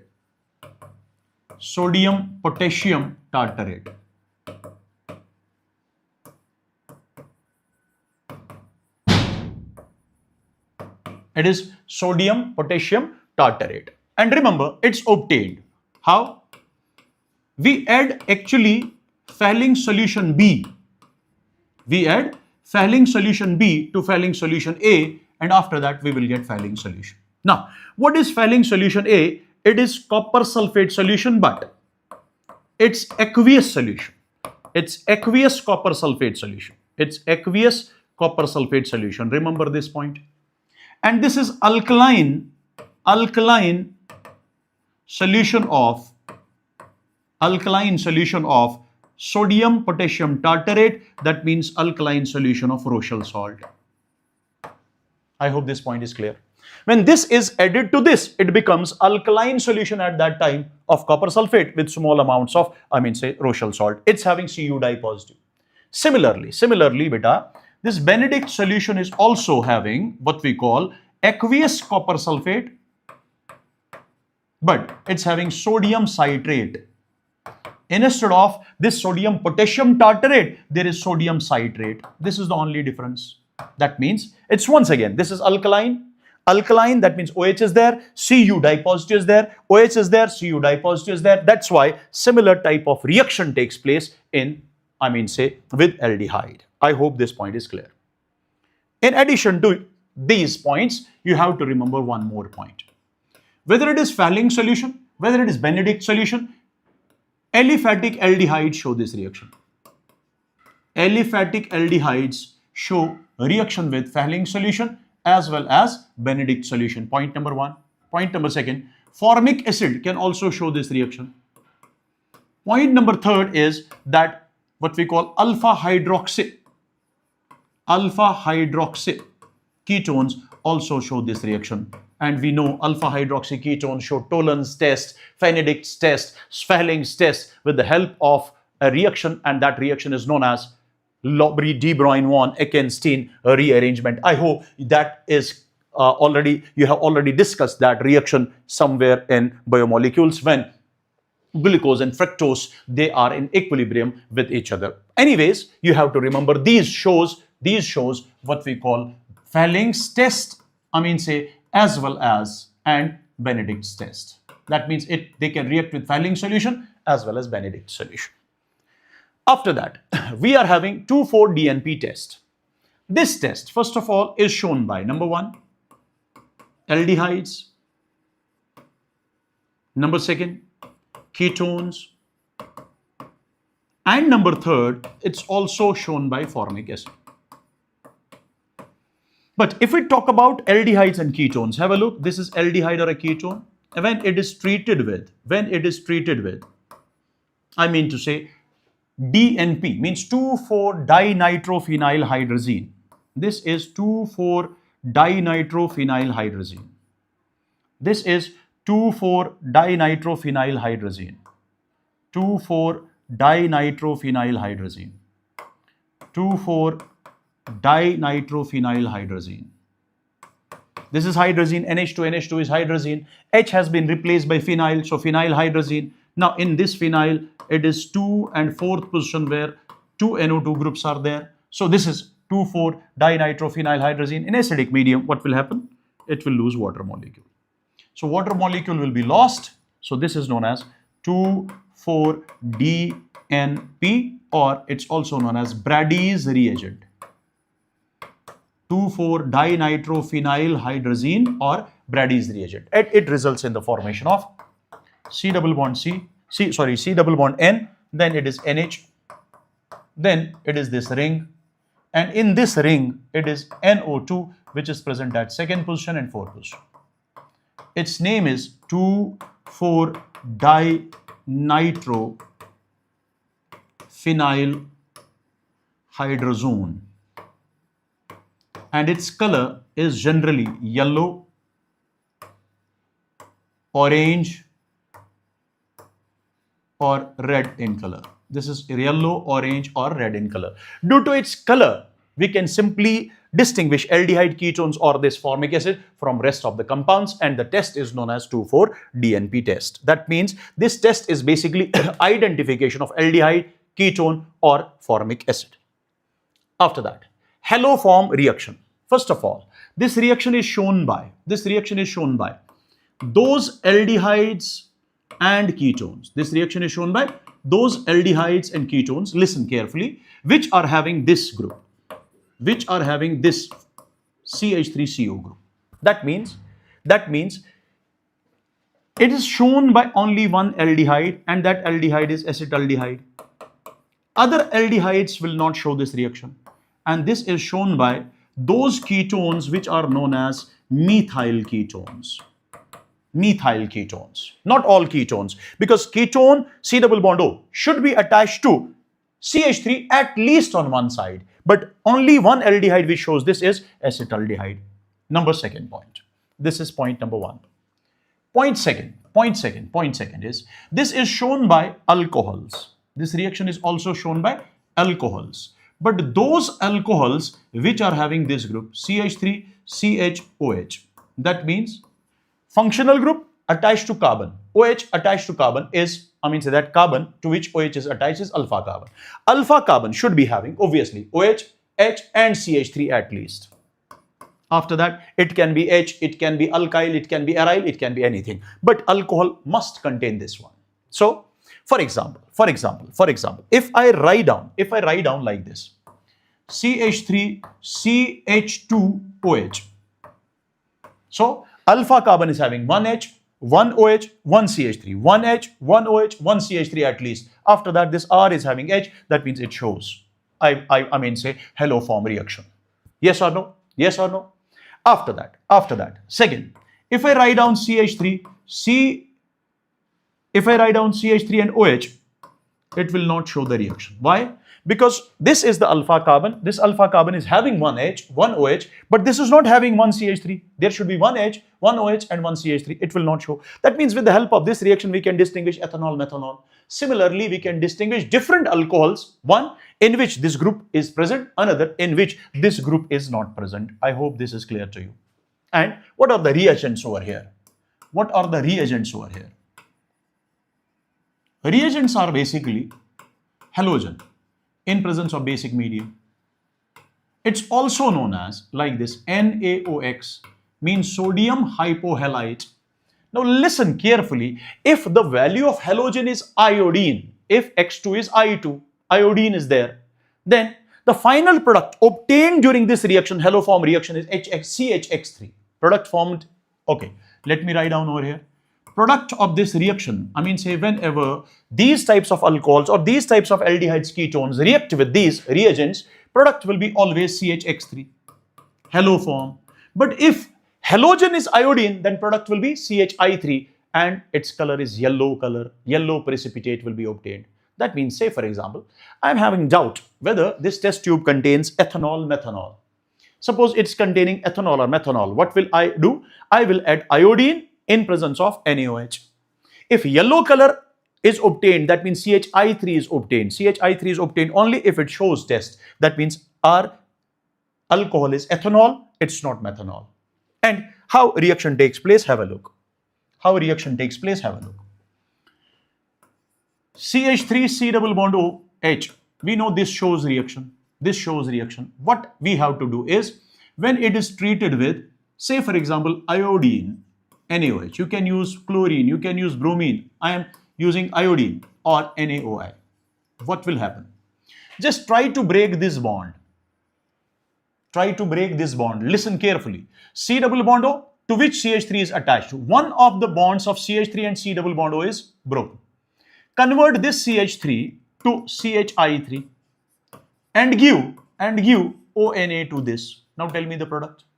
It will be CHI3, which will be precipitated in the form of yellow precipitate. And then yellow precipitate.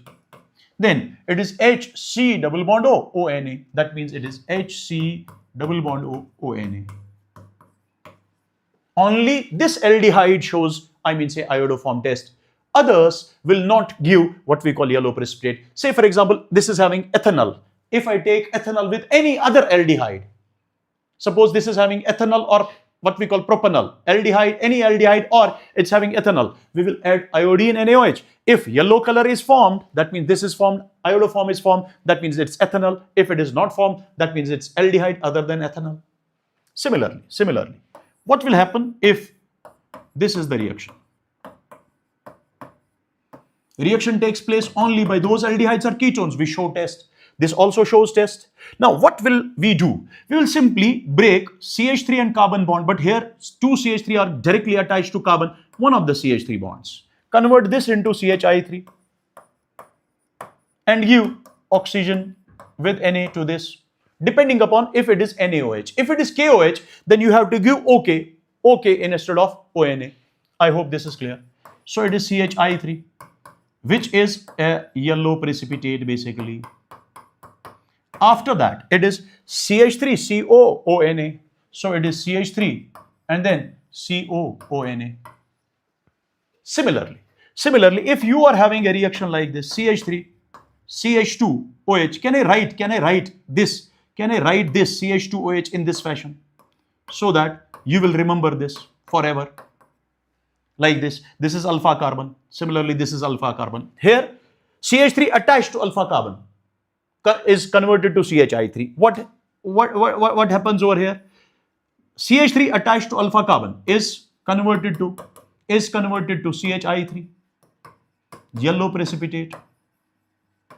Same type of trick, same type of trick. That means you have to convert this CH3 into CHI3.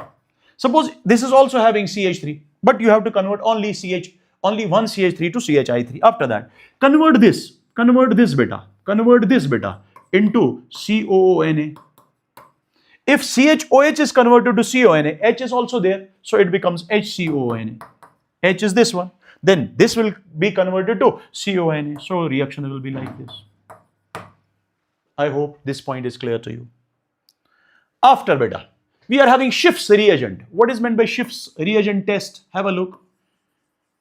We have a dye known as Schiff's dye. And this Schiff's dye is pink in color. This is pink in color. It is generally aqueous solution of rosenolin hydrochloride. No need to draw structure, no need to check structure. So aqueous solution of rosenolin hydrochloride. Now, when this is, when sulfur dioxide is passed through it, it becomes Schiff's reagent. It becomes Schiff's reagent. What is meant by that? That means it becomes colorless.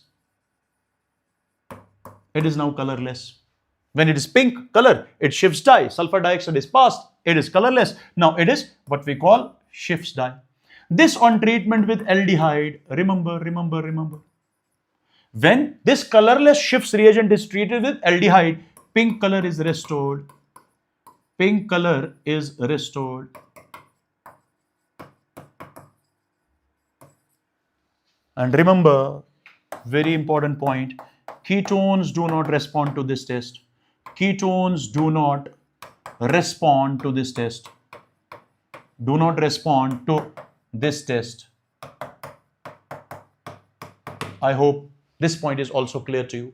So say for example, if we have a doubt whether this is aldehyde or a ketone, we will first form Schiff's reagent. We will add Schiff's reagent. If it becomes pink, then it's aldehyde, otherwise it's ketone. Another very important reaction is aldol condensation. My dear lovely students, first of all, you should know, this aldol condensation can be intermolecular. You should know it can be intermolecular, or dear students, it can be intramolecular. That means it can be between the molecules or it can be within the same molecule. When it is between the molecules, it is simple or self. It is simple or self means if it is taking place between the molecules and those molecules are same, then it's simple or self. And if it takes place between the molecules and molecules are different, then it is mixed or crossed. Now the question is, which molecules, compounds show this reaction? That means what is the substrate of the reaction? That means you should know substrate of the reaction. Substrate is either aldehyde or ketones. So this reaction is shown by aldehydes or ketones containing at least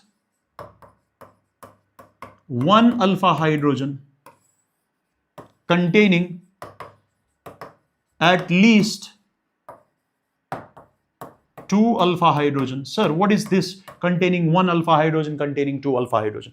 If aldehydes or ketones contain 1 alpha hydrogen, at that time reaction will be aldol reaction. That means for aldol reaction, this is the condition that our aldehyde or ketone must contain at least 1 alpha hydrogen. And for aldol condensation,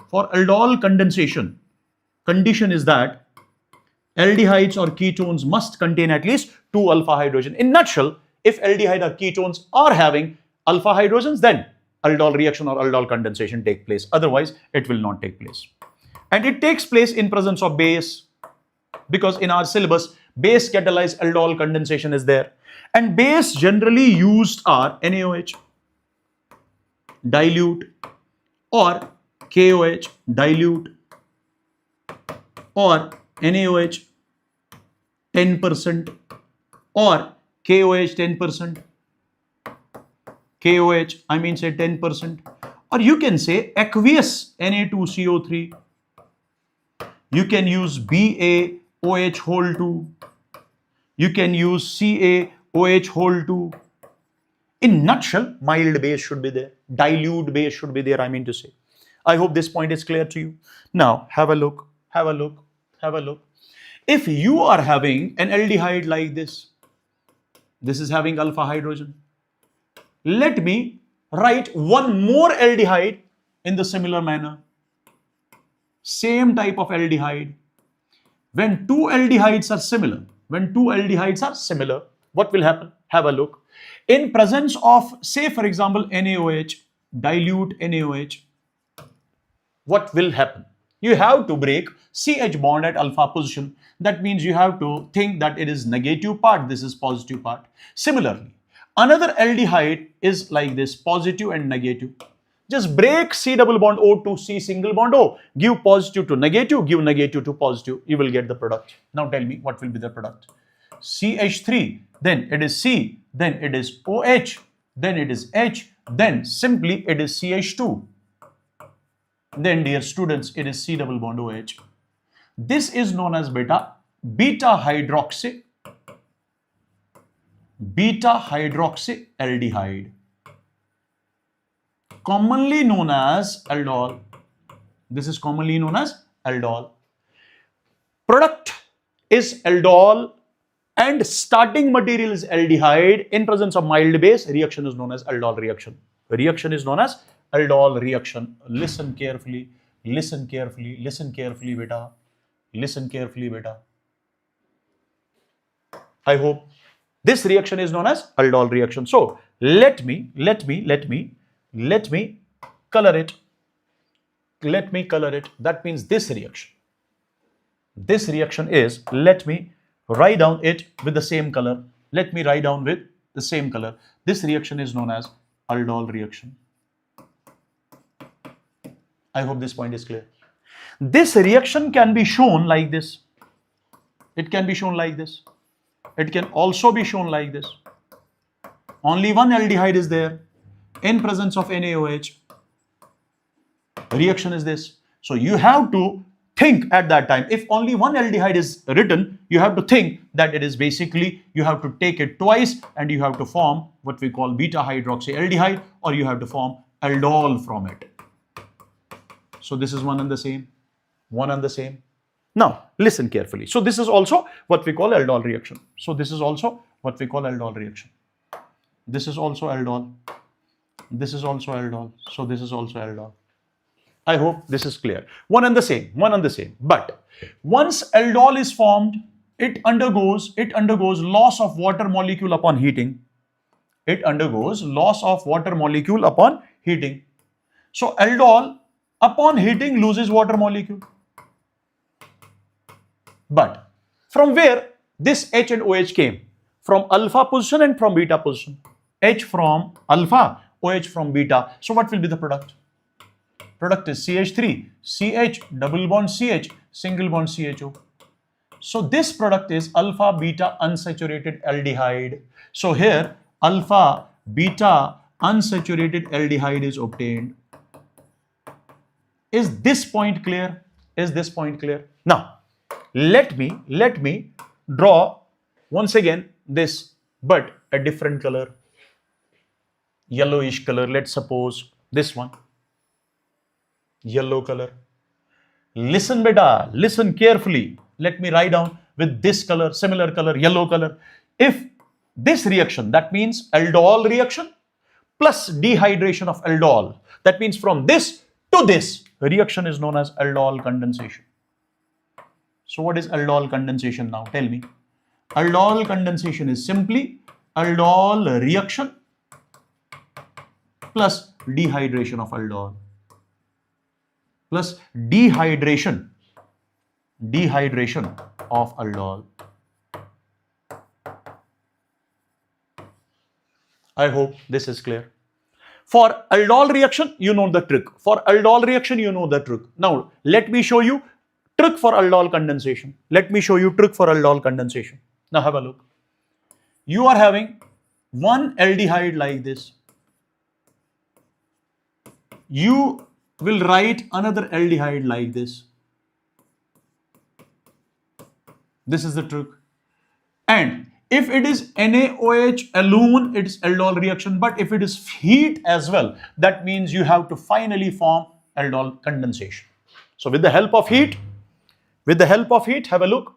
With the help of heat, water will be lost. That means if NaOH, that means base as well as heat is there, form directly aldol product, aldol condensation product, and that is alpha beta unsaturated aldehyde.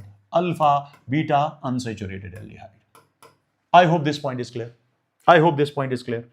Similarly, my dear lovely students, if you are having this one, if you are having ketone,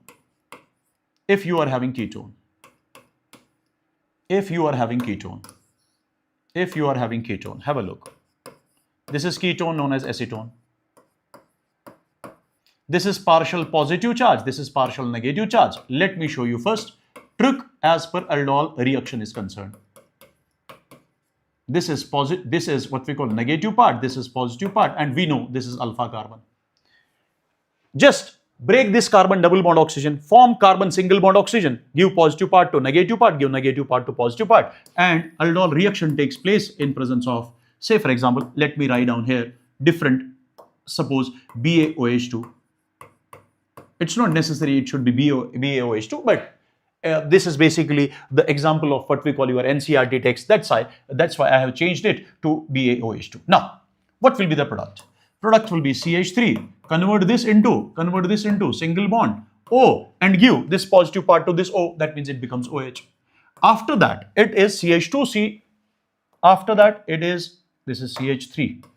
After that, because both these molecules are similar, because we are discussing right now intermolecular but simple or self-intermolecular aldol reaction or aldol condensation. Then it is CH2, then it is C double bond O, then it is CH3. But this is alpha, this is beta. This is known as beta hydroxyketone. This is beta hydroxyketone known as ketol.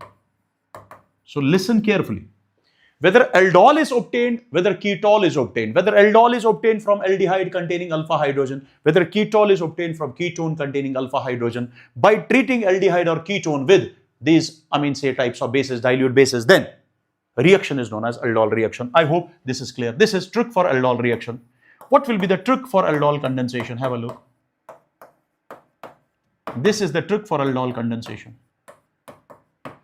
Trick for aldol condensation. But when aldol condensation takes place, if these aldehydes or ketones are treated with base and then heated, then it will lose what we call water molecule. Two hydrogens from one alpha position of one ketone and double bond O from another ketone. So it will result in the formation of alpha beta unsaturated ketone.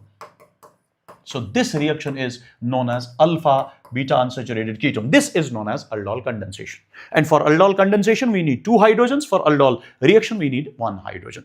When aldol reaction or aldol condensation takes place between two molecules, but both molecules are similar aldehydes or similar ketones, similar carbonyl compounds, we call this reaction as simple or self-intermolecular aldol reaction or self or simple intermolecular aldol condensation. After that, if you are having like this, CH3C double bond O, H, this is one aldehyde, this is another different carbonyl compound. That means if your aldol condensation or aldol reaction takes place in such a way that two different, now listen first. If reaction takes place in presence of this, it will be aldol reaction. If heat is also there, it will be aldol condensation. Now listen, aldol condensation takes place between two different carbonyl compounds containing at least two alpha hydrogen. This is having two alpha hydrogen, this is having two alpha hydrogen. When both these are having alpha hydrogens, listen, here will be four products. Four products will be obtained. How? Have a look. One product will be like this. Oxygen from this and hydrogen from similar type of molecule. Listen carefully. Similar molecule. That means here it is H. Similar type of molecule. That means this and this, simple, similar molecules, then the product will be CH3, CH, double bond, have a look, double bond, CH, and then CHO. This is still self-intermolecular aldol condensation product. Second, this CH3, CH2, then C, double bond OH, this one, then CH2, then CH2, then CH3, that means once again alpha, this one alpha position. After that, it's having CHO. So one oxygen and two alpha hydrogens and oxygen from this. But both are CH3, CH2, CHO, CH3, CH2, CHO. That means here product will be once again simple or self product. It will be once again simple or self product. I mean say simple or self intermolecular aldol condensation. I hope this is clear. I hope this point is clear to you. I hope this point is clear to you. After that, if I take this one, CH3C double bond O, H, and oxygen will be lost from this and hydrogen will be lost from different molecule. That means like this. Hydrogens will be lost from this. This will be another product. So CH3CH double bond. That means CH3, CH, have a look. CH3CH double bond, C, then it is CH3, then it is C double bond O, H. But this and this are self-intermolecular aldol condensation product. This is cross or mixed because this is formed from different molecules. This is cross or mixed intermolecular aldol condensation. Fourth one, this will lose oxygen and this will lose hydrogen. That means I will write down this first. CH3CH2, then C double bond OH. After that, I will write down CH3 and this is CHO. So it will lose like this. So CH3, CH2, CH. Let me write down CH3, CH2, CH, double bond, CH, and then CHO. So four products are obtained if aldol condensation, intermolecular aldol condensation, which is crossed because these are two different. When cross intermolecular aldol condensation takes place between two aldehydes, both containing alpha hydrogens, both containing at least two alpha hydrogens, then four products will be obtained. But listen beta carefully. Listen beta carefully. If we talk about nucleophilic addition reaction beta, if we talk about nucleophilic addition reaction. Now, listen beta. Nucleophilic addition reaction of aldehydes, if this is R, this is R, this is bulkier.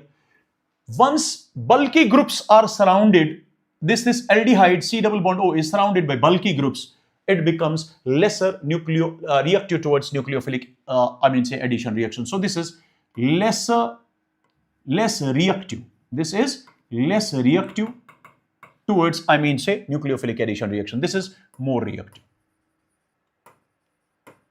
Because nucleophilic addition reaction is inversely proportional to steric crowding at C double bond O. More bulkier group, more bulkier group, more crowding, lesser reactivity. Simple. Now, this is more reactive. Listen, major product will be always obtained. Major product is obtained. How? By removing two alpha hydrogens from less reactive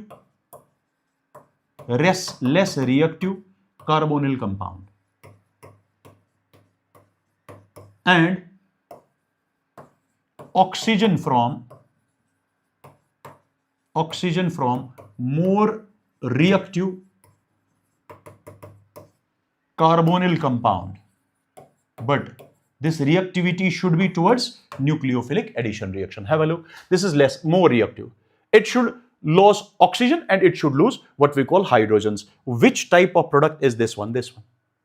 That means our third, this one, this will be the major product.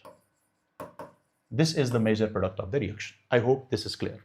Now, whenever we talk about cross-aldol condensation or cross-aldol reaction, both the aldehydes or both the carbonyl compounds should be different. Either both should contain alpha hydrogens or one should contain alpha hydrogen, another should not contain any alpha hydrogen. For example, if you are having this reaction, if you are having this is benzaldehyde, this is benzaldehyde. Can I write, I mean to say, resonating structure of this benzaldehyde? Can I write like this? This is benzaldehyde. And this is acetophenone. Have a look. One is having acidic hydrogen, another is not having. If it is treated with dilute NaOH at a temperature of 293 Kelvin, that means heating is not there. I told you that whenever your aldol reaction takes place, whether it is self, whether it's crossed, takes place in presence of dilute bases, but at low temperature, aldol product is formed, ketol is formed. That means you have to form aldol or ketol. But here, have a look. This is alpha. So it will lose 2 hydrogens and it will lose oxygen. Why is it so? Because why without heating, we are forming aldol condensation product.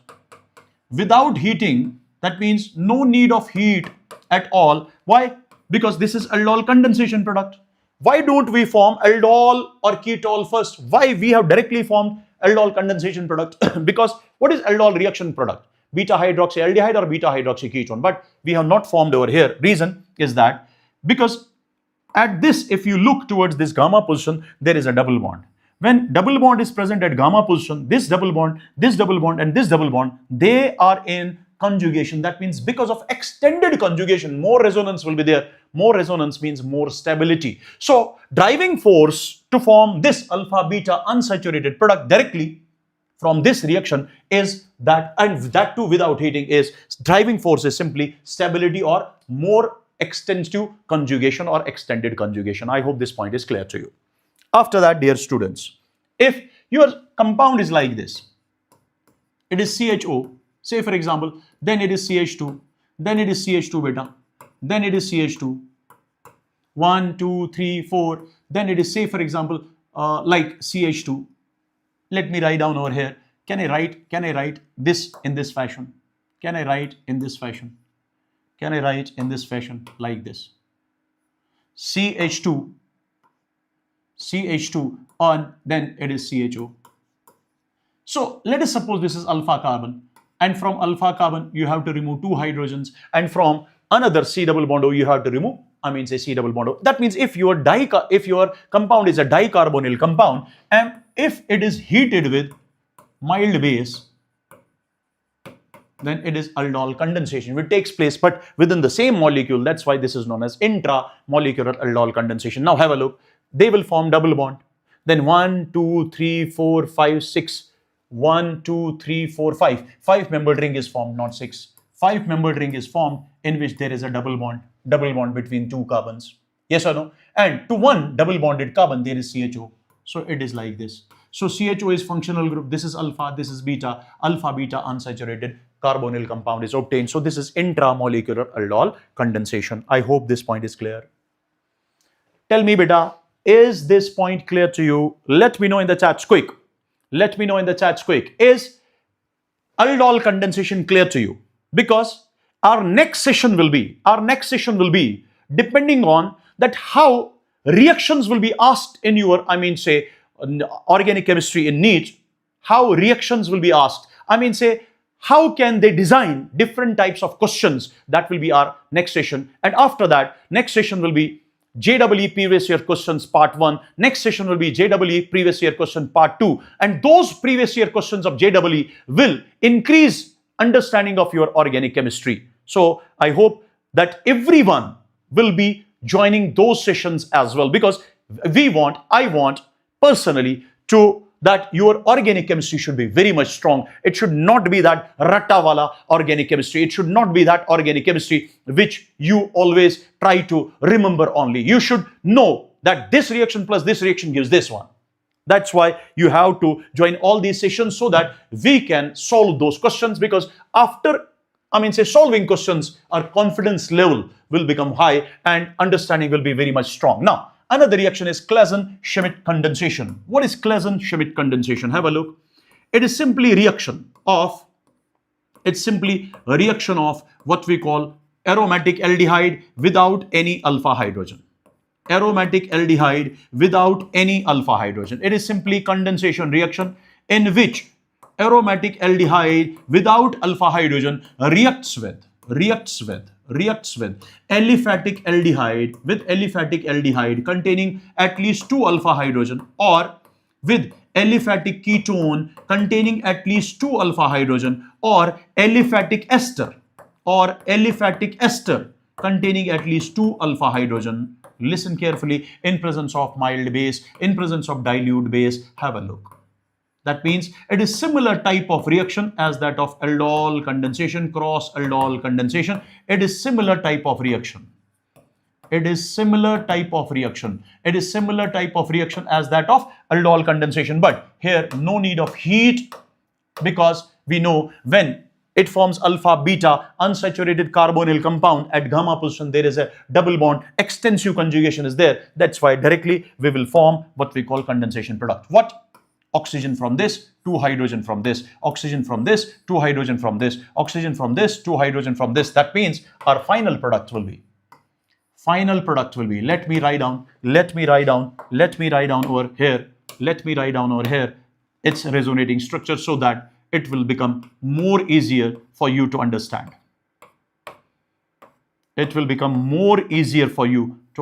Have a look.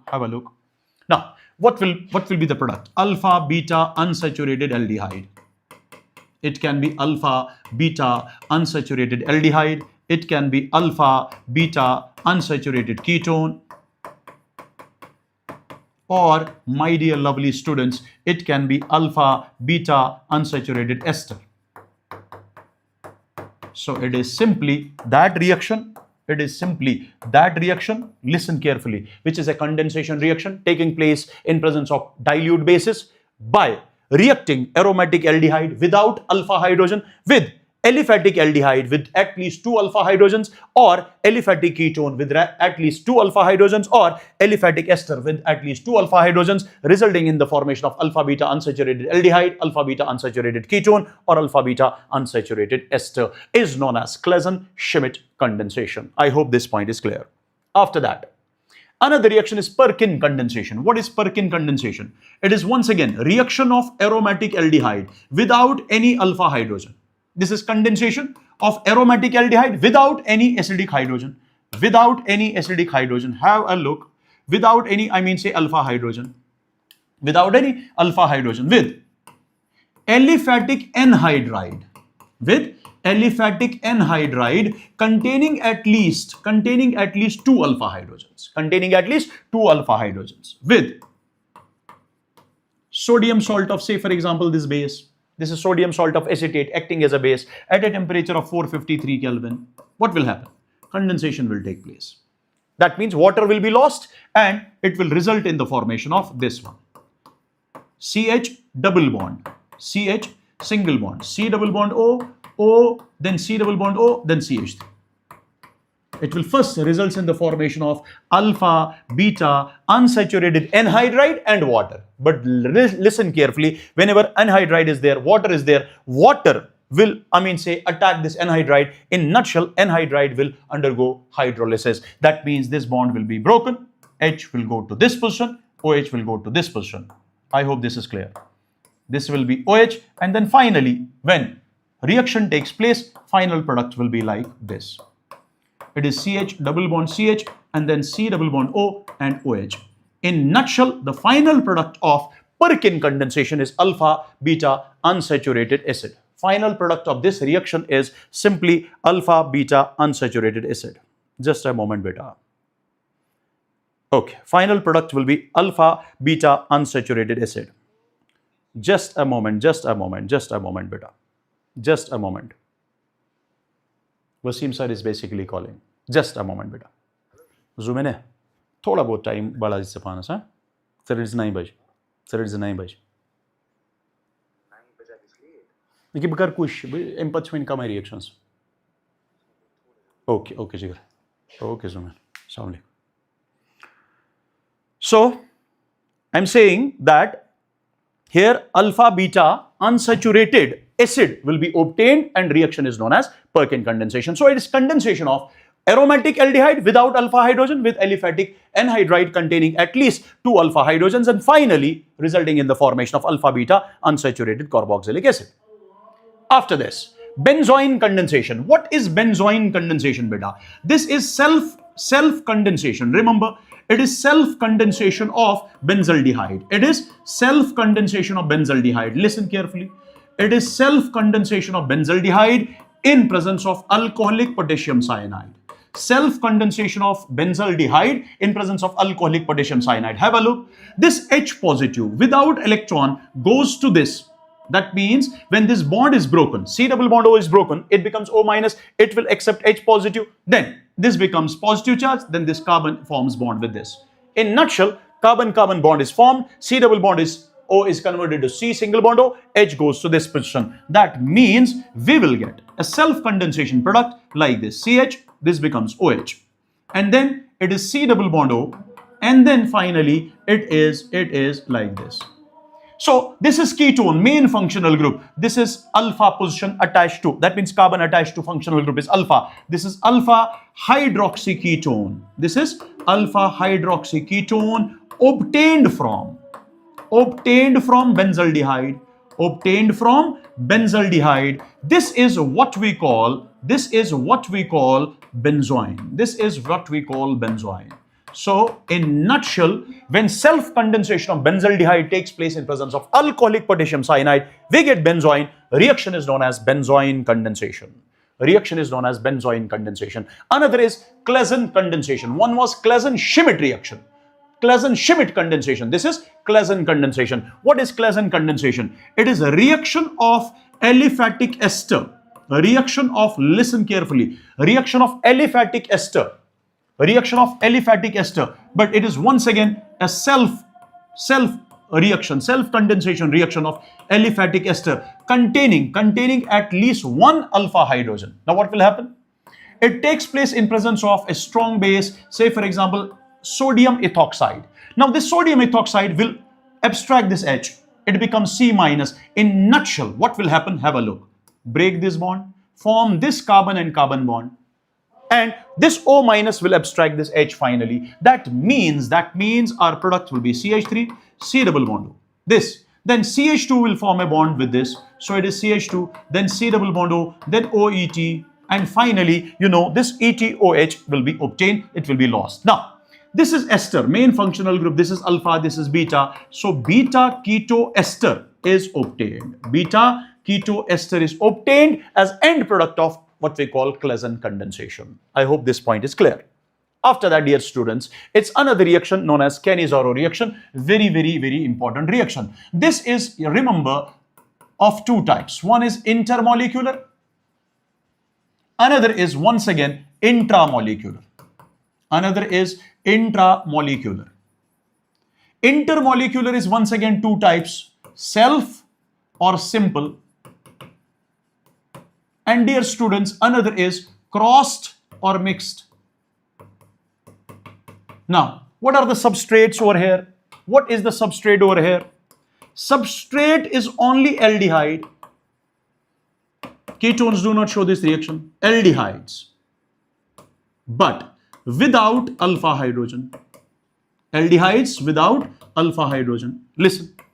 This also takes place in presence of a base or a nucleophile.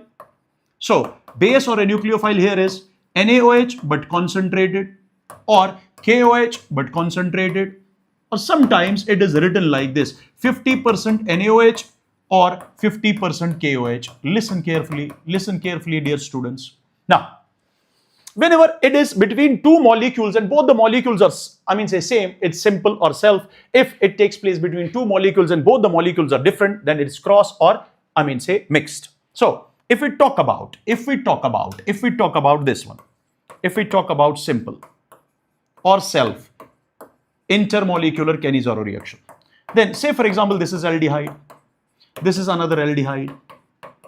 What we have to do is 50%. Now we have to convert, we have to oxidize one, that means oxidize CHO into COONA or COOK depends upon whether it is NaOH, whether it is KOH. You have to oxidize one. Another, break C double bond O into C single bond O. Break C double bond O into C single bond O. Add hydrogen to carbon, add hydrogen to oxygen. That means addition of hydrogen has been taken place. Once you add hydrogen to this, that means we will get alcohol. This is reduction product, this is oxidized product. So one is oxidized, another is reduced. But formaldehyde is oxidized, similar formaldehyde is reduced. This is self-oxidation reduction known as disproportionation reaction. That's why self or simple intermolecular Cannizzaro reaction is an example of disproportionation reaction. It's an example of disproportionation reaction, means it is actually self-oxidation reduction reaction. Similarly, if you are having benzaldehyde, then what will be the product? If it is having benzaldehyde, what is the product, dear students? What will be the product? One will be oxidized. That means convert one CHO into COONA or COOK depending upon whether it is NaOH or KOH. Another will be reduced. Convert C double bond O into C single bond O first. When you convert C double bond O into C single bond O, then add hydrogen to this carbon, add hydrogen to oxygen. That means alcohol will be obtained. But dear students, if it is crossed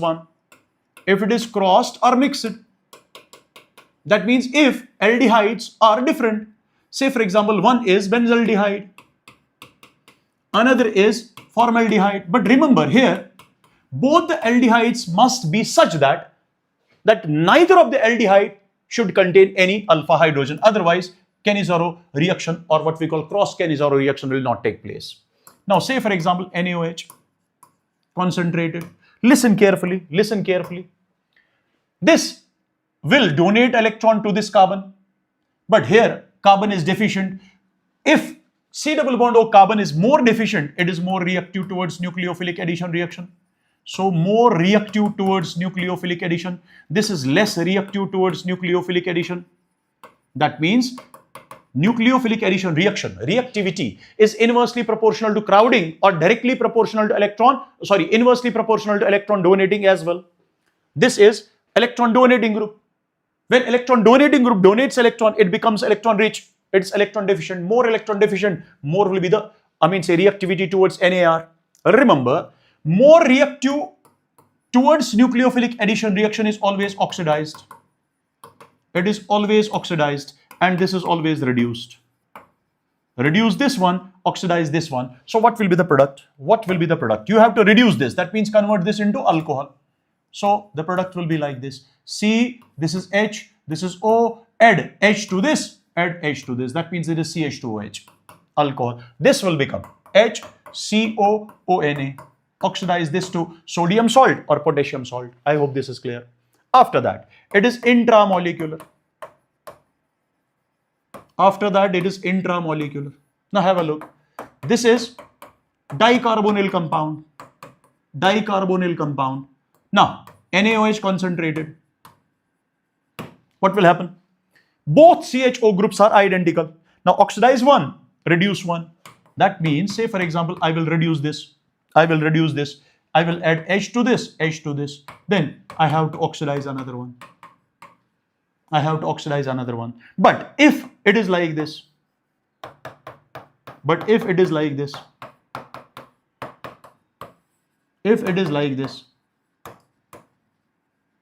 because of this benzene ring, it is electron donating. It becomes less reactive. It becomes more reactive. We have to oxidize more reactive. Oxidize this, reduce this. So we have to reduce this, means we will convert into C single bond O. We will add H to this, and then this part is oxidized. I hope this is clear. So oxidized, which part will be oxidized? If they are similar, then you can oxidize any one. But if one is more reactive, oxidize that. If one is less reactive, reduce that.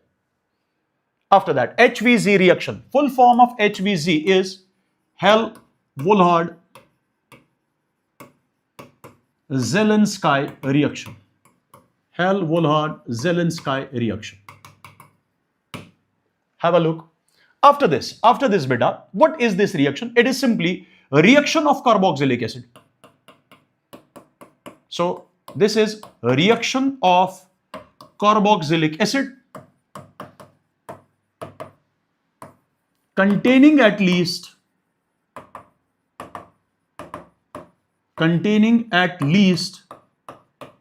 one alpha hydrogen. Containing at least one alpha hydrogen. Say for example this one.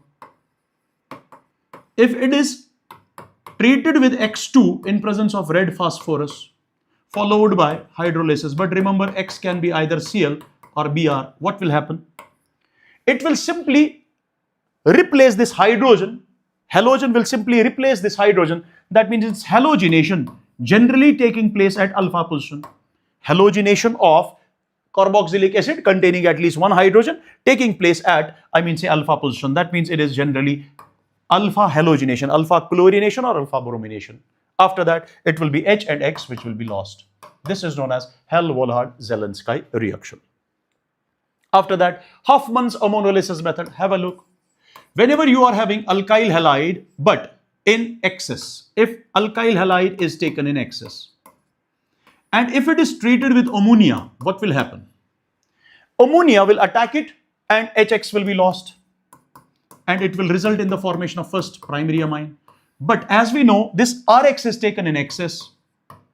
Now this will act as a nucleophile. It will attack this X minus loss. It will abstract H. So once again, HX will be formed. Then R and R means R2 NH. That means secondary amine will be obtained.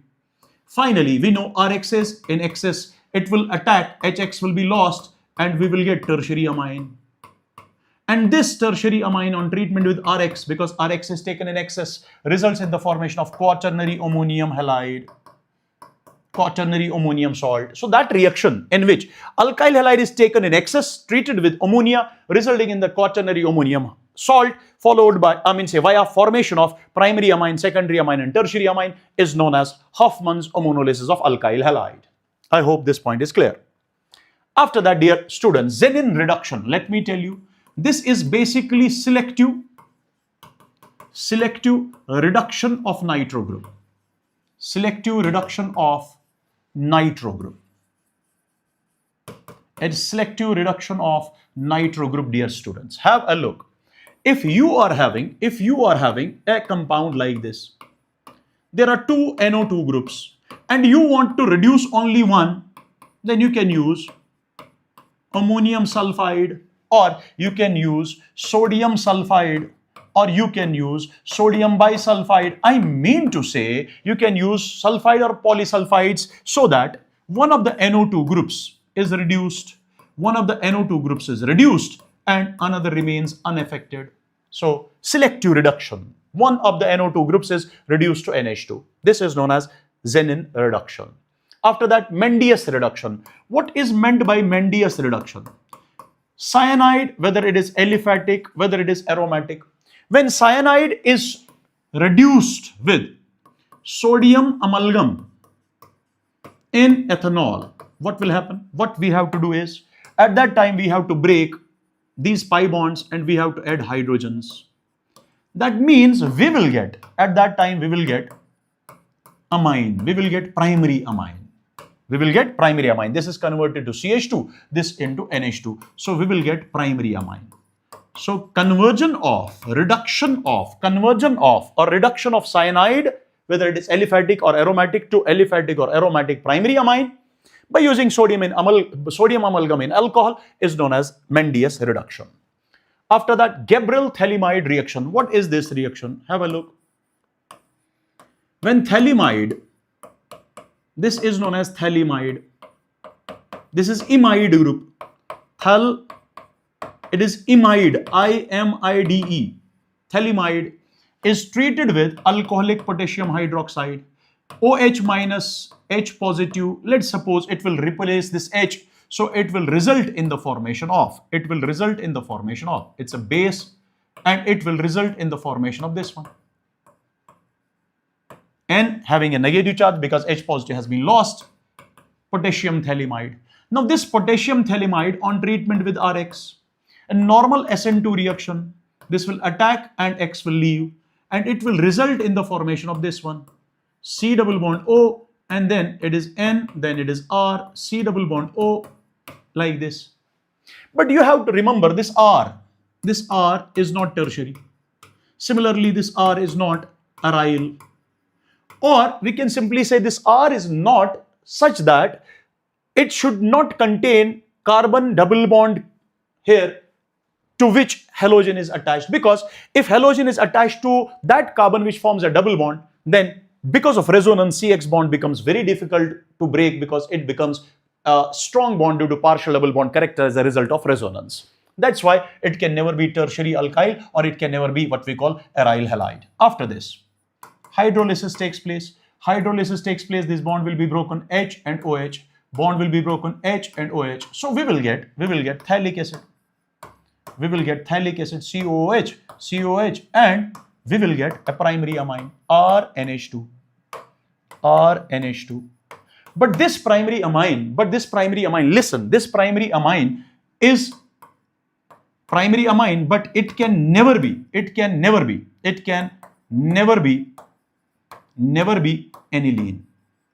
It can never be aniline. Why it can never be aniline? Because aniline means if NH2 is directly attached to aromatic ring, but this cannot be an aromatic ring. I hope this point is also clear. Now, Hoffman's bromamide reaction. What is Hoffman bromamide reaction? Have a look.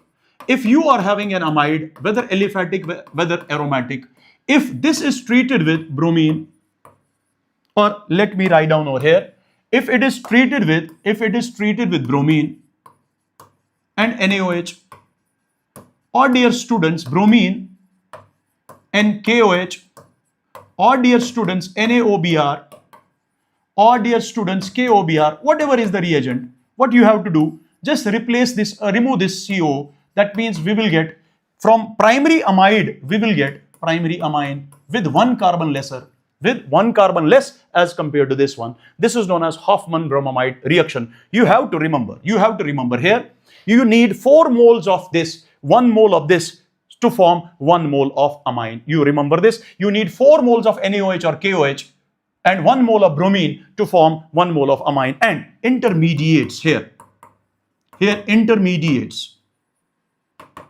intermediates are number 1, R C double bond O NHBr. This is N bromamide. Number second, it is R C double bond O N. That means acyl nitrene can also act as second prime, what we call intermediate. Third intermediate can be alkyl isocyanate. This can be also an intermediate of this reaction. And remember, during this reaction, basically rearrangement also takes place. This is also known as Hoffman's rearrangement. After that, Schotten-Baumann reaction. What is meant by Schotten-Baumann reaction? Have a look. If you are having any acidic hydrogen containing compound, acidic hydrogen containing compound, whether that hydrogen containing compound is what we call, I mean to say phenol, or what we call, I mean say aniline, if it is treated with benzoyl chloride, it undergoes benzylation. What is meant by benzylation? That means acidic hydrogen containing compound loses hydrogen, and instead of that hydrogen, benzoyl group is introduced in that. In presence of, say for example, aqueous NaOH. Now, reaction of benzoyl chloride with any acidic hydrogen containing compound in presence of sodium hydroxide is known as Schotten-Baumann reaction. That means here benzylation takes place. Benzoyl group has been introduced. So benzylation of any acidic hydrogen containing compound by using benzoyl chloride in aqueous NaOH is known as Schotten-Baumann reaction. After that, carbyl amine reaction. What is carbyl amine reaction? It is aromatic or aliphatic primary amine. So this is basically identification of primary amine. Remember, when it is treated with chloroform and alcoholic potassium hydroxide, listen carefully. What will happen over here? It will result in the formation of alkyl or aryl isocyanide, or what we call aryl or alkyl isonitrile or carbyl amine. This is having bad smell, unpleasant odor, foul smell. Because of this smell, we can simply identify that our starting material is primary amine.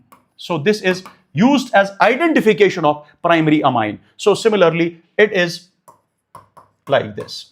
I hope. So carbylamine reaction is that reaction during which this bad smell isocyanide, isonitrile or carbylamine is formed from primary amine. So because of this smell, it is used as an identification test for what we call primary amines, whether aliphatic or aromatic. After that, Hoffman's mustard oil reaction. What is this? This is identification for primary aliphatic only. For primary aliphatic amines only. Aromatic amines do not show this reaction. Primary aliphatic amine on treatment with carbon disulfide followed by HgCl2 results in the formation of RNCS. That means alkyl isothiocyanate. Its smell is mustard oil smell. Its smell is mustard oil smell. Because of this mustard oil smell, we can simply identify our starting material is primary aliphatic amine, and test is known as Hoffman's mustard oil test. After that, beta, Hinsberg's reagent. Have a look. Hinsberg's test. This is Hinsberg's reagent. This is known as benzene sulfonyl chloride. This is known as benzene sulfonyl chloride. This is known as benzene sulfonyl chloride beta, and benzene sulfonyl chloride is known as Hinsberg's reagent. If it reacts with primary amine, it results in the formation of a solid like this. NHR. Similarly, if it reacts with secondary amine, it also results in the formation of a solid like this. So HCl will be lost, and it will result in the formation of N-dialkyl benzene sulfonamide over here. Here it is N-alkyl benzene sulfonamide. It's N-dialkyl benzene sulfonamide. With tertiary amine, it does not react. No reaction. But once this solid is formed when it is treated with alkali. When this is treated with alkali, listen carefully, no reaction. But here, this alkali will abstract this H, and we will get a product like this. S double bond O, then it is Nr negative and K positive. So that means this is soluble as it reacts with alkali. So this is soluble in alkali. It is soluble in alkali, but it is insoluble in alkali. So with the help of this reaction, we can simply check if it is soluble in alkali, that means our starting material is primary amine. If it is insoluble in alkali, our starting material is secondary amine. If it is not, reacting at all, that means it is a tertiary amine at that time. So this can be used as a distinguishing test. So it distinguishes what primary, secondary and tertiary amines, dear students. It distinguishes primary, secondary and tertiary amines, dear students. Now, this is diazotization. After that, we are having one more reaction. So it will be all for today. Now, this is diazotization reaction. What is diazotization reaction? Have a look. Whenever you are having aniline, whenever you are having aromatic primary amine, dear students, when it is treated with NaNO2 HCl or NaNO2 any acid, say HBF4, HNO3, H2SO4. So, or you can simply say HNO2 nitrous acid in presence of excess of acid at a temperature of 0 to 5 degrees Celsius, we get benzene diazonium salt. At that time, beta, we get benzene diazonium salt like this plus H2O. And listen carefully, this benzene diazonium salt is stable up to 5 degrees Celsius. If temperature is increased above 5 degrees Celsius, then it is decomposed. It is unstable above 5 degrees Celsius. This reaction in which aromatic primary amine forms benzene diazonium salt on treatment with NaNO2 or acid or HNO2 acid at a temperature of 0 to 5 degrees Celsius is known as diazotization reaction, dear students. After that, we have last reaction, that is coupling reaction. Listen carefully. Coupling reaction is basically either of what we call phenol or it is of what we call aniline. Have a look. Let me show this reaction like this. Whenever benzene diazonium salt, say for example this is benzene diazonium salt, whenever benzene diazonium salt reacts with phenol, listen carefully. When it reacts with phenol, reaction takes place in basic medium, generally at a pH of 9 to 10. Now, what will happen? It's electrophilic substitution reaction. This will act, benzene diazonium ion will act as an electrophile, and it will be introduced to phenol at para position. It will be introduced to phenol at para position. So N2PH. So can I write down directly? It is N2PH. So coupling will take place at para position. But if para, it does not have any hydrogen, if there is any other group other than hydrogen, then coupling will take place at ortho position. I hope this is clear. Similarly, if you are having benzene diazonium salt, and it reacts with aniline, because coupling can be of either phenol or aniline, then what will happen? As this is electrophilic substitution reaction, it takes place in acidic medium at a pH 4 to 5. Listen carefully. Here we will get N2, then here it is like this. Here it is NH2. This is known as 4-hydroxyazobenzene. This is known as 4-aminoazobenzene. This is having orange color. It's an orange dye, azo dye, and this is what we call yellow dye, yellow azo dye, or simply you can say yellow dye. I hope this is clear. Both are electrophilic substitution reactions, but this aniline shows this reaction faster as compared to OH, because we know this is more electron donating as compared to OH. I hope this point is clear to each and every one. So this is all about today's session. So thank you very much. Thank you very much, beta. Thank you very much. Just a moment. Thank you very much. God bless you all. Wasim sir is basically waiting. I'm really very sorry. It takes half an hour extra, but I hope this is clear to you, and thank you and God bless you all for your patience, for everything. So thank you. This is all for today, and let's meet on next session on, say day after tomorrow. Till then, take care. Bye-bye and love you all. Bye-bye. Bye-bye. Bye-bye.